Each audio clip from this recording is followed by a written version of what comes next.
21st ಸೆಂಚುರಿಗೆ ಬಂದಿದ್ದೀವಿ. ಆವತ್ತಿನ ದಿನದ್ದು ನವೋದಯ ಆಗ್ಬೋದು, ನವ್ಯ ಆಗ್ಬೋದು, ಬಂಡೆಯಾಯ ಆಗ್ಬೋದು, ದಲಿತ ಆಗ್ಬೋದು, ಅದನ್ನು ನೀವು ಈಸಿಲಿ ಎಕ್ಸ್ಪ್ಲೈನ್ ಮಾಡಿಬಿಡ್ಬೋದು ಹಿಸ್ಟಾರಿಕಲಿ. ಆದರೆ ಇವತ್ತಿನ ದಿನ ಬರೀತಾ ಇರೋದನ್ನು ತಗೋತು ಅಂತ ಹೇಳಿದ್ರೆ ಹೇಗೆ ನೀವು ಇದನ್ನು ವಿಶ್ಲೇಷಣೆ ಮಾಡೋಕ್ಕೆ ಸಾಧ್ಯ ಆಗುತ್ತೆ? ಕನ್ನಡವೇ ಸತ್ಯ, ಕನ್ನಡವೇ ನಿತ್ಯ ಅನ್ನೋಂಥ ಮಾತುಗಳು ಇವೆಲ್ಲವೂ ಕೂಡ ಕುವೆಂಪು ತುಂಬ ಚೆನ್ನಾಗಿ ಭಾಷೆಯ ಪರವಾಗಿ ಬರೆದ್ರು. ಯಾಕೆ ಕುವೆಂಪು ಹಾಗೆ ಬರೆದ್ರು ಅಂದರೆ, ಆ ಕಾಲದಲ್ಲಿ ಕನ್ನಡವನ್ನು ಹಂಗೆ ಎತ್ತಿಕಟ್ಟಬೇಕಾಗಿತ್ತು, ಕನ್ನಡದ ಶಕ್ತಿಯನ್ನು ತೋರಿಸ್ಬೇಕಾಗಿತ್ತು. ನಾನು ಹೇಗೆ ಯೋಚನೆ ಮಾಡ್ತೀನೋ, ಸಾಹಿತ್ಯ ಅಕಾಡೆಮಿಯಲ್ಲಿ ಕೂತ್ಕೊಂಡು ಸಾಹಿತ್ಯ ಪರಿಷತ್ನಲ್ಲಿರುವಂಥ ಆದ ರಾಜ್ಯದ ಅಧ್ಯಕ್ಷನೋ ಜಿಲ್ಲಾ ಅಧ್ಯಕ್ಷನೋ ಅದೇ ಥರ ಯೋಚನೆ ಮಾಡ್ತಾರೆ. ಮಾಡೋಕ್ಕೆ ಸಾಧ್ಯ ಇದೆ, ಬಟ್ ಅವ್ರು ಮಾಡಲ್ಲ. ಇವತ್ತು ಸಾಹಿತ್ಯ ಅಕಾಡೆಮಿ ಇಷ್ಟು ಯಶಸ್ವಿ ಕೆಲಸಗಳನ್ನ ಮಾಡೋದಕ್ಕೆ ನಮಗೆ ದುಡ್ಡಕ್ಕೆ ಕಾರಣ ಅಲ್ಲ. ಇನ್ನು ಈ ಟಿ ವಿ ಮಾಧ್ಯಮ ಅಂತೂ ಲೇಖಕರನ್ನ ಕಣ್ಣೆತ್ತಿಯೂ ನೋಡಲ್ಲ. ತುಂಬ ಜನ ನಮ್ಮ ಹುಡುಗರು ಸಿನಿಮಾ ಕ್ಷೇತ್ರದಲ್ಲಿ ನಮ್ಮ ಸಾಹಿತ್ಯ ವಲಯದವರು ಮಾಡ್ತಾ ಇದ್ದಾರೆ. ಹಿಂದೆ ಕೂಡ ಅಷ್ಟೇ ಲಂಕೇಶ್, ಕಂಬಾರರು, ಕಾರ್ನಾಡು ಇವರೆಲ್ಲ ಸಿನಿಮಾ ಫೀಲ್ಡ್ ಹೋದಾಗ ಒಂದು ಹೊಸ ಅಲೆ ಕ್ರಿಯೇಟ್ ಆಯಿತು. ಅಷ್ಟೇ ಅಲ್ಲ, ನೀವು ಸಾಹಿತ್ಯದ ವಿದ್ಯಾರ್ಥಿ ಕಿಶೋರು, ಧರ್ಮೇಂದ್ರ ಅರಸು, ಇದು ಪ್ರಕಾಶ್ ರಾಜ್ ಇಲ್ವೇನ್ರಿ? ಪ್ರಕಾಶ್ ನಮ್ಮ ಗೆಳೆಯ, ಅವನ್ ರೀಡಿಂಗ್ ಇದೆಯಲ್ಲ, ಅವನು ಓದಿರೋ ಅಷ್ಟು ಬಹುಶಃ ನಾನು ಓದಿದ್ದೀನೋ ಇಲ್ವೋ ಗೊತ್ತಿಲ್ಲ. ಬೇರೆಯವ್ರಿಗಿಂತ ಭಿನ್ನವಾಗಿ ನಡ್ಕೊಳ್ತಾ ಇದ್ದಾನೆ, ನಟಿಸ್ತಾ ಇದ್ದಾನೆ ಅಂತಂದರೆ ಅವನಿಗಿರುವ ಕನ್ನಡ ಸಾಹಿತ್ಯದ ಹಿನ್ನೆಲೆ.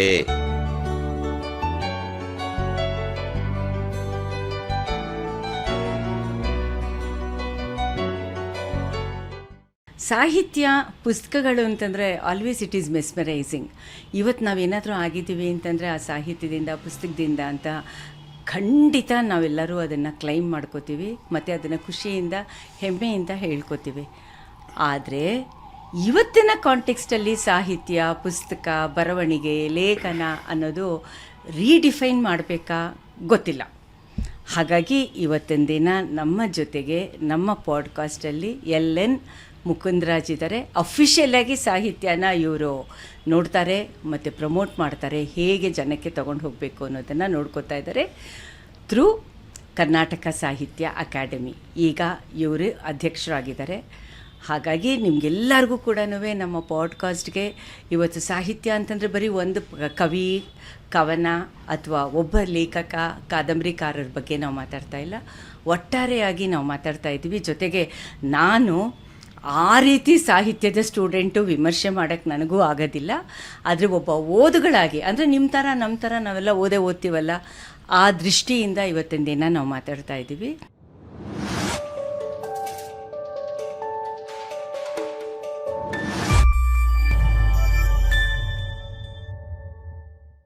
ಸಿಎಂಆರ್ ವಿಶ್ವವಿದ್ಯಾಲಯ ಭಾರತದ ಅಗ್ರಗಣ್ಯ ವಿಶ್ವವಿದ್ಯಾಲಯಗಳಲ್ಲಿ ಒಂದಾದ ಸಿಎಂಆರ್ 65 ಎಕರೆಗಿಂತಲೂ ಹೆಚ್ಚು ವಿಸ್ತಾರವಾದ ಸುಂದರ ಕ್ಯಾಂಪಸ್ ಹೊಂದಿದೆ. 8,000ಕ್ಕೂ ಅಧಿಕ ವಿದ್ಯಾರ್ಥಿಗಳು, 20,000ಕ್ಕೂ ಅಧಿಕ ಹಳೆಯ ವಿದ್ಯಾರ್ಥಿಗಳು, 500ಕ್ಕಿಂತ ಹೆಚ್ಚು ಪ್ರತಿಭಾನ್ವಿತ ಶಿಕ್ಷಣ ಸಿಬ್ಬಂದಿ ಮತ್ತು 200ಕ್ಕಿಂತ ಹೆಚ್ಚು ಕಂಪನಿಗಳೊಂದಿಗೆ ಉದ್ಯೋಗಾವಕಾಶಗಳು. ಸಿಎಂಆರ್ ವಿಶ್ವವಿದ್ಯಾಲಯ, ಬೆಂಗಳೂರು. ಸಾಹಿತ್ಯ ಅಕಾಡೆಮಿ ಹಿಸ್ಟ್ರಿ ಬಗ್ಗೆ ಒಂಚೂರು ಹೇಳಬೇಕು ಅಂತ ಅನ್ನೋದಾದರೆ, ನೀವು ವಿಕಿಪೀಡಿಯಾಗೆ ಹೋಗಿ ಗೂಗಲ್ ಮಾಡಿ ಕಂಪ್ಲೀಟ್ ಹಿಸ್ಟ್ರಿ ಸಿಗುತ್ತೆ. 1961ರಲ್ಲಿ ಕೆಂಗಲ್ ಹನುಮಂತಯ್ಯ ಅವರು ಶುರು ಮಾಡಿದ್ದು, ಆಮೇಲೆ ಅದು ಮೈಸೂರು ಸಂಸ್ಥಾನ ಅಂತ, 73ರಲ್ಲಿ ಕರ್ನಾಟಕ ಅಂತ ಆದಮೇಲೆ SR ಕಂಠಿ ಅವರು ಬಂದರು. ಆಮೇಲೆ ಅದೇ ತರಹ ರೈಟರ್ಸು, ಪೊಲಿಟಿಷಿಯನ್ಸು ಆದವರೆಲ್ಲ 3-4 ಜನ ಫಸ್ಟ್ ಬಂದಿದ್ದಾರೆ. ಆಮೇಲೆ ಕಂಪ್ಲೀಟ್ಲಿ ಲೇಖಕರೇ ಇದನ್ನು ಮುಂದೆ ನಡೆಸ್ಕೊಂಡು ಹೋಗ್ತಾ ಇದ್ದಾರೆ. ಕ್ರಿಯೇಟಿವ್ ಆಗಿ, ಕ್ರಿಯಾಶೀಲವಾಗಿ ಸಾಹಿತ್ಯ ಅಕಾಡೆಮಿ ನಡ್ಕೊಂಡು ಬರ್ತಾ ಇದೆ. ಈ ದೃಷ್ಟಿಯಿಂದ ಇವತ್ತು ಎಷ್ಟರ ಮಟ್ಟಿಗೆ ಕರ್ನಾಟಕ ಸಾಹಿತ್ಯ ಅಕಾಡೆಮಿ ಕ್ರಿಯಾಶೀಲವಾಗಿದೆ, ಕ್ರಿಯೇಟಿವ್ ಆಗಿದೆ ಅನ್ನೋದು ನಮಗೆ ಬಹಳ ಮುಖ್ಯ ಆಗುತ್ತೆ. ಅಕಾಡೆಮಿಗಳು ಎಲ್ಲ ಕಡೆಯೂ ಇದೆ, ಸೆಂಟ್ರಲಲ್ಲೂ ಇರುತ್ತೆ, ಸ್ಟೇಟ್ಗಳಲ್ಲೂ ಇರುತ್ತೆ. ಆದರೆ ಜನರಿಗಾದರೂ ಎಷ್ಟರ ಮಟ್ಟಿಗೆ ನಮ್ಮದು, ನನ್ನದು ಅಂತ ಅನ್ನಿಸ್ಬೇಕು ಅನ್ನೋದು ಇವತ್ತಿನ ಕಾಂಟೆಕ್ಸ್ಟಲ್ಲಿ ಬಹಳ ಮುಖ್ಯ ಆಗುತ್ತೆ. ಸೋಷಿಯಲ್ ಮೀಡಿಯಾ ಕೂಡ ಇದರಲ್ಲಿ ದೊಡ್ಡ ಪಾತ್ರ ವಹಿಸ್ಕೊಂಡಿದೆ. ಮುಕುಂದರಾಜ್ ಅವರು ಬೇಸಿಕಲಿ ಪ್ರೊಫೆಸರು, ಲೆಕ್ಚರರು ಆಗಿದ್ದಿದ್ದು, ಟೀಚಿಂಗ್ ಪ್ರೊಫೆಷನಲ್ಲಿದ್ದರು. ಯಂಗ್ ಮೈಂಡ್ ಜೊತೆಗೆ ಕೆಲಸ ಮಾಡಿದ್ದಾರೆ. ನಮ್ಮ ಸಾರಥಿ ಝಲಕ್ ರೇಡಿಯೋದಲ್ಲಿ ಕೂಡ ಇವರು ತುಂಬ ಪಾಪ್ಯುಲರ್ ಇದ್ದಾರೆ. And basically is A very popular figure ಅಂತ ಹೇಳ್ಬೋದು. And very creative also. ಈ 2 ವರ್ಷದಲ್ಲಿ ಅವ್ರು ಮಾಡಿರುವಂತಹ ಕೆಲವು ಜನಪರ ನಮ್ಮ ಸಾಹಿತ್ಯದ ಭಾಷೆಯಲ್ಲಿ ಹೇಳೋದಾಯಿತು ಅಂತ ಹೇಳಿದ್ರೆ, ಅದು ಬರೀ ಬೆಂಗಳೂರಿಗೆ ಮಾತ್ರ ಉಳ್ಕೊಂಡಿಲ್ಲ, ಬರೀ ಇಂಟೆಲೆಕ್ಚುಯಲ್ಸಿಗೆ ಮಾತ್ರ ಉಳ್ಕೊಂಡಿಲ್ಲ. ಹೇಗೆ ಅದನ್ನು ಎಕ್ಸ್ಪ್ಲೋರ್ ಮಾಡಬಹುದು ಬೇರೆ ಜನರ ಜೊತೆಗೆ, ಬೇರೆ ವರ್ಗ ಗುಂಪುಗಳ ಜೊತೆಗೆ ಅನ್ನೋದನ್ನು ತುಂಬ ಕ್ರಿಯೇಟಿವ್ ಆಗಿ ಮುಕುಂದರಾಜ್ ಅವರು ತಗೊಂಡು ಹೋಗ್ತಾ ಇದ್ದಾರೆ. ಆ್ಯಂಡ್ ಆ ದೃಷ್ಟಿಯಿಂದನೇ ಇವತ್ತು ನಮ್ಮ ಜೊತೆ ಇರೋದು. Thank you so much. ಇವತ್ತಿಗೆ ಸಾಹಿತ್ಯ ಅನ್ನೋದು ನನಗಂತೂ ತುಂಬ ಕ್ಯೂರಿಯಸ್ ಅನಿಸುತ್ತೆ. ರೀಡಿಫೈನ್ ಮಾಡಬೇಕಾ? ನಮ್ಮಲ್ಲಿ ಪಂಪ ಮೊದಲನೇ ಕವಿ ಅಂತಂದರು ಅವನ ಕಾಲದ ಒಂದು ಝಲಕ್ ಒಂಥರ ಇರುತ್ತೆ. ಅವನ ಕಾಲದಲ್ಲಿ ಯುದ್ಧಗಳು ನಡೀತಾ ಇದ್ದವು, ಒಂದು ರೀತಿ ವೀರರಸ ಪ್ರಧಾನವಾದದ್ದು. ಆಮೇಲೆ ಆ ಕಾಲದೊಳಗೆ ಜಾತೀಯತೆ ಕೂಡ ಇತ್ತು. ಪಂಪನ 1000 ವರ್ಷದಿಂದ ಧರ್ಮದ ಬಹಳ ದೊಡ್ಡ ಜಗಳಗಳಿದ್ದವು. ಇವತ್ತು ಏನು ಧರ್ಮದ ಜಗಳಗಳು ನಡೀತಾ ಇದ್ದಾವೆ ಇದಲ್ಲ, ಇದಕ್ಕಿಂತಲೂ ಘನಘೋರವಾದಂಥ ಧರ್ಮದ ಕಾರಣಕ್ಕಾಗಿ ಜಗಳಗಳು ನಡೀತಾ ಇದ್ದವು. ಅವುಗಳನ್ನೆಲ್ಲ ಕಂಡು ನಮ್ಮ ಕವಿಗಳೇನು ಮಾಡ್ತಾಯಿದ್ರು, ಆ ಕಾಲ ಏನು ಯಾವ ಒತ್ತಡವನ್ನು ಸೃಷ್ಟಿ ಮಾಡುತ್ತೋ ಆ ಒತ್ತಡಕ್ಕೆ ತಕ್ಕ ಹಾಗೆ ಕಾವ್ಯಗಳನ್ನು ಕಟ್ತಾಯಿದ್ರು. ಅದರೊಳಗೆ ತಮ್ಮ ಅತ್ಯಂತ ಪ್ರತಿಭೆ, ಸೃಜನಶೀಲತೆ ಇವೆಲ್ಲವನ್ನು ಕೂಡ ಅದರೊಳಗಡೆ ತಾನಾಗೆ ಸಹಜವಾಗಿ ತರ್ತಾಯಿದ್ರು. ಅದು ಬಹಳ ಮುಖ್ಯವಾದ್ದು. ಸರಿ, ಇವಾಗ ನಮ್ಗಳಿಗೆಲ್ಲರೂ ಹೆಚ್ಚು ಪರಿಚಯ ಇರೋ ಹಾಗೆ ನವೋದಯ, ನವ್ಯ, ಬಂಡಾಯ, ದಲಿತ ಮತ್ತು ಇವತ್ತಿನ ದಿನ ಅಲ್ಲಿಗೆ ಬಂದು ನಿಂತಿದ್ದೀವಿ ಅನಿಸುತ್ತೆ. ನವೋದಯ ನಮ್ಮ ಮೊದಲನೇ ಆಧುನಿಕ ಸಾಹಿತ್ಯದ ಮೊದಲ ಚಳುವಳಿ. ಇಂಗ್ಲೀಷ್ನಲ್ಲಿ ರಿನೈಸಾನ್ಸ್ ಅಂತ ಇರುತ್ತೆ, ಅದನ್ನು ರಮ್ಯ ಅಂತ ಕೂಡ ಕರೀತಾರೆ. ಆ ಬರವಣಿಗೆಯನ್ನು ಓದ್ತಾ ಇದ್ದಂಥ ನಮ್ಮ ಕನ್ನಡ ಲೇಖಕರು, ಮುಖ್ಯವಾಗಿ BM ಶ್ರೀಕಂಠಯ್ಯನವರು, ಇಂಗ್ಲೀಷ್ ಪ್ರೊಫೆಸರ್ ಅವರು, ಆದರೆ ಕನ್ನಡ ಮೇಷ್ಟ್ರಾಗಿದ್ದರು. ಮೈಸೂರಿನಲ್ಲಿ ಕನ್ನಡ ವಿಭಾಗವನ್ನು ಪ್ರಾರಂಭ ಮಾಡಿ ಅಲ್ಲಿ ಕನ್ನಡ ಪ್ರಾಧ್ಯಾಪಕರಾಗಿ ಕೆಲಸ ಮಾಡ್ತಾ ಇರ್ತಾರೆ. ಅವರ ಶಿಷ್ಯ ಈ ಕುವೆಂಪು, ನರಸಿಂಹಸ್ವಾಮಿ ಈ ಥರದವರೆಲ್ಲರೂ ಕೂಡ ಅವರ ಮುಂದಿನ ಜನ್ರೇಷನ್ನು. BM ಶ್ರೀಕಂಠಯ್ಯನವರ ಕಾಲಕ್ಕಾಗಲೇ ಸಾಹಿತ್ಯ ಒಂದು ರೀತಿಯಲ್ಲಿ ಹಳಗನ್ನಡದ ಇದರೊಳಗೆ ಚಂಪು ಶೈಲಿ, ಕಂದ ಪದ್ಯಗಳು ಈ ರೀತಿ ಅದು ಕಮ್ರುತ್ತಾ ಇರ್ತದೆ. ಅಷ್ಟೊತ್ತಿಗಾಗಲೇ ಲಕ್ಷ್ಮೀಶ ಬರೆದು ಮುಗಿಸಿರ್ತಾನೆ. ಲಕ್ಷ್ಮೀಶನಿಗೂ BM ಶ್ರೀಕಂಠಯ್ಯನವ್ರಿಗೂ ಹೆಚ್ಚು ಕಡಿಮೆ ಒಂದು 100 ವರ್ಷದ ವ್ಯತ್ಯಾಸ. ಅತ್ಲಾಗೊಂದು 50 ವರ್ಷಕ್ಕೆ ಮುದ್ದಣ ರಾಮಾಶ್ವಮೇಧವನ್ನು ಬರೆದಾಗಲೂ ಕೂಡ ಅದರೊಳಗೂ ಕೂಡ ಈ ಥರ ಚರ್ಚೆಗಳು ಮುದ್ದಣ ಕೂಡ ಮಾಡ್ಕೊಂಡೇ ಹೋಗ್ತಾನೆ. ಪದ್ಯದಲ್ಲಿ ಹೇಳಬೇಕೋ ಗದ್ಯದಲ್ಲಿ ಹೇಳಬೇಕೋ ಈ ಥರದ ಚರ್ಚೆಗಳು ಮಾಡಿಕೊಂಡು ಅಷ್ಟೊತ್ತಿಗಾಗಲೇ ಕನ್ನಡ ಕಾವ್ಯಕ್ಕೆ ಒಂದು ಸ್ಥಗಿತತೆ ಬರುತ್ತೆ. ಆದರೆ ಇಂಗ್ಲೀಷ್ ಸಾಹಿತ್ಯವನ್ನು ಓದ್ತಾ ಇದ್ದಂಥ ನಮ್ಮ ಶ್ರೀಕಂಠಯ್ಯನವರಂಥ ಪ್ರಾಧ್ಯಾಪಕರು ಏನು ಮಾಡ್ತಾರೆ, ಇಂಗ್ಲೀಷ್ ಕವಿತೆಗಳನ್ನು ಕನ್ನಡಕ್ಕೆ ಅನುವಾದ ಮಾಡೋಕ್ಕೆ ಶುರು ಮಾಡ್ತಾರೆ. ಸಾನೆಟ್ಸು, ಪದ್ಯಗಳು ಎಲ್ಲ, ಪ್ರಗಾತಗಳು ಇವೆಲ್ಲವನ್ನು ಅನುವಾದ ಮಾಡ್ತಾರೆ. ಅವರ 1924 ಹೊತ್ತಿಗೆ ಇಂಗ್ಲೀಷ್ ಗೀತೆಗಳು ಪ್ರಕಟಗೊಳ್ಳುತ್ತೆ. ಯಾವ ತೊಡಕೂ ಇಲ್ಲದ ಹಾಗೆ ಅವರು ಅಚ್ಚಗನ್ನಡ ಕವಿತೆಗಳನ್ನಾಗಿ ಅದನ್ನು ಕಟ್ತಾರೆ. ನಿಮಗೆ ಅವರ ಎಷ್ಟೊಂದು ಕವಿತೆಗಳು, ಈಗ ಕರುಣಾಳು ಬಾ ಬೆಳಕೆ ಮುಸುಕಿದೆ ಈ ಮಬ್ಬಿನಲ್ಲಿ ಕೈ ಹಿಡಿದು ನಡೆಸೆನ್ನನು, ಇದೊಂದು ಇಂಗ್ಲೀಷ್ ಕವಿತೆ. Lead lightly kindly the light ಅಂತೇಳ್ಬಿಟ್ಟು ಇಂಗ್ಲೀಷಿನ ಒಬ್ಬ ಕವಿಯ ಕವಿತೆ ಅದು.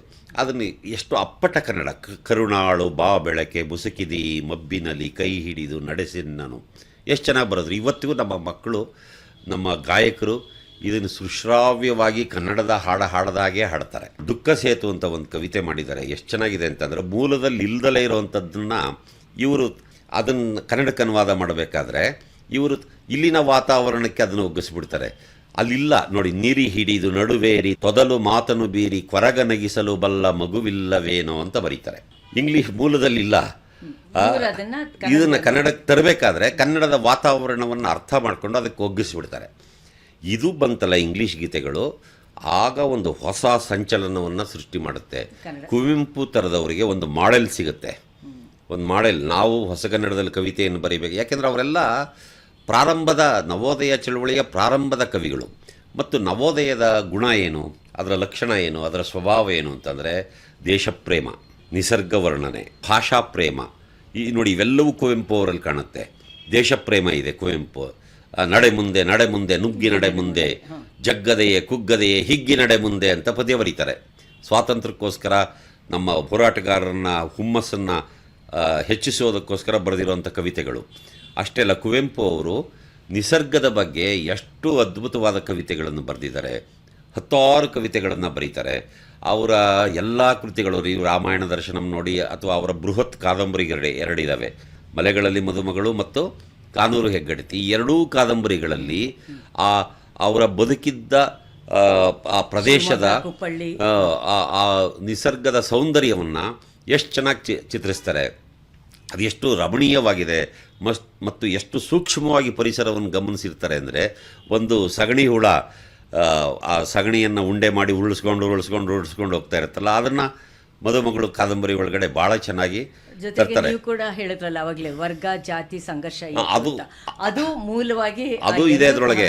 ದಲಿತರ ಸಂಕಟ, ಈ ಶ್ರಮಿಕರ ಸಂಕಟ ಮತ್ತು ಈ ಕೂಲಿ ಆಳುಗಳಿರ್ತಾರಲ್ಲ, ನೀವು ಕಾನೂರು ಹೆಗ್ಗಡತಿ ಓದಿ, ಮದುಮಗಳು ಓದಿ, ಅವರ ನೋವು ಏನು, ಅವರ ನೋವು ಎಷ್ಟು ಅಗಾಧವಾಗಿತ್ತು, ಅವರ ಪರಿಸ್ಥಿತಿ ಹೇಗಿತ್ತು, ಹೆಂಗಸರ ನೋವು ಯಾವ ರೀತಿಯಲ್ಲಿತ್ತು ಅನ್ನೋದನ್ನೇ ಕುವೆಂಪು ನೋಡಿ. ಅವೆರಡೂ ಕೂಡ ಸ್ತ್ರೀ ಪರವಾದವು. ಮಲೆಗಳಲ್ಲಿ ಮದುಮಗಳು, ಅದರ ಟೈಟ್ಲೇ ಹೇಳ್ತಾ ಇದೆ.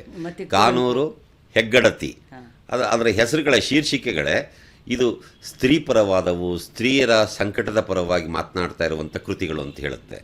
ನಮ್ಮ ಕನ್ನಡಿಗರು 100ಕ್ಕೆ 90% ಅನಕ್ಷರಸ್ಥರಾಗಿದ್ದರು, ವಿದ್ಯೆನೇ ಇರಲಿಲ್ಲ, ಹಳ್ಳಿಗಳಲ್ಲಿದ್ದರು, ಯಾವುದೇ ಪ್ರಗತಿ ಇರಲಿಲ್ಲ, ಒಂದು ರಸ್ತೆ ಇರಲಿಲ್ಲ, ಆಸ್ಪತ್ರೆ ಇರಲಿಲ್ಲ, ಕುಡಿಯೋಕ್ಕೆ ನೀರು ಸಿಗ್ತಾ ಇರಲಿಲ್ಲ, ಮಳೆ ಸರಿಯಾಗಿ ಬೀಳ್ತಾ ಇರಲಿಲ್ಲ, ಸ್ಕೂಲ್ಗಳಿರಲಿಲ್ಲ, ಯಾವುದೇ ರೀತಿಯಾದಂಥ ಅಭಿವೃದ್ಧಿಯನ್ನು ಕಾಣದ ಪರಿಸ್ಥಿತಿ ಅದು. ಆವಾಗ ಯುದ್ಧಗಳು ಬೇರೆ ನಡೀತಾ ಇದ್ದಂಥ ಕಾಲ ಅದು.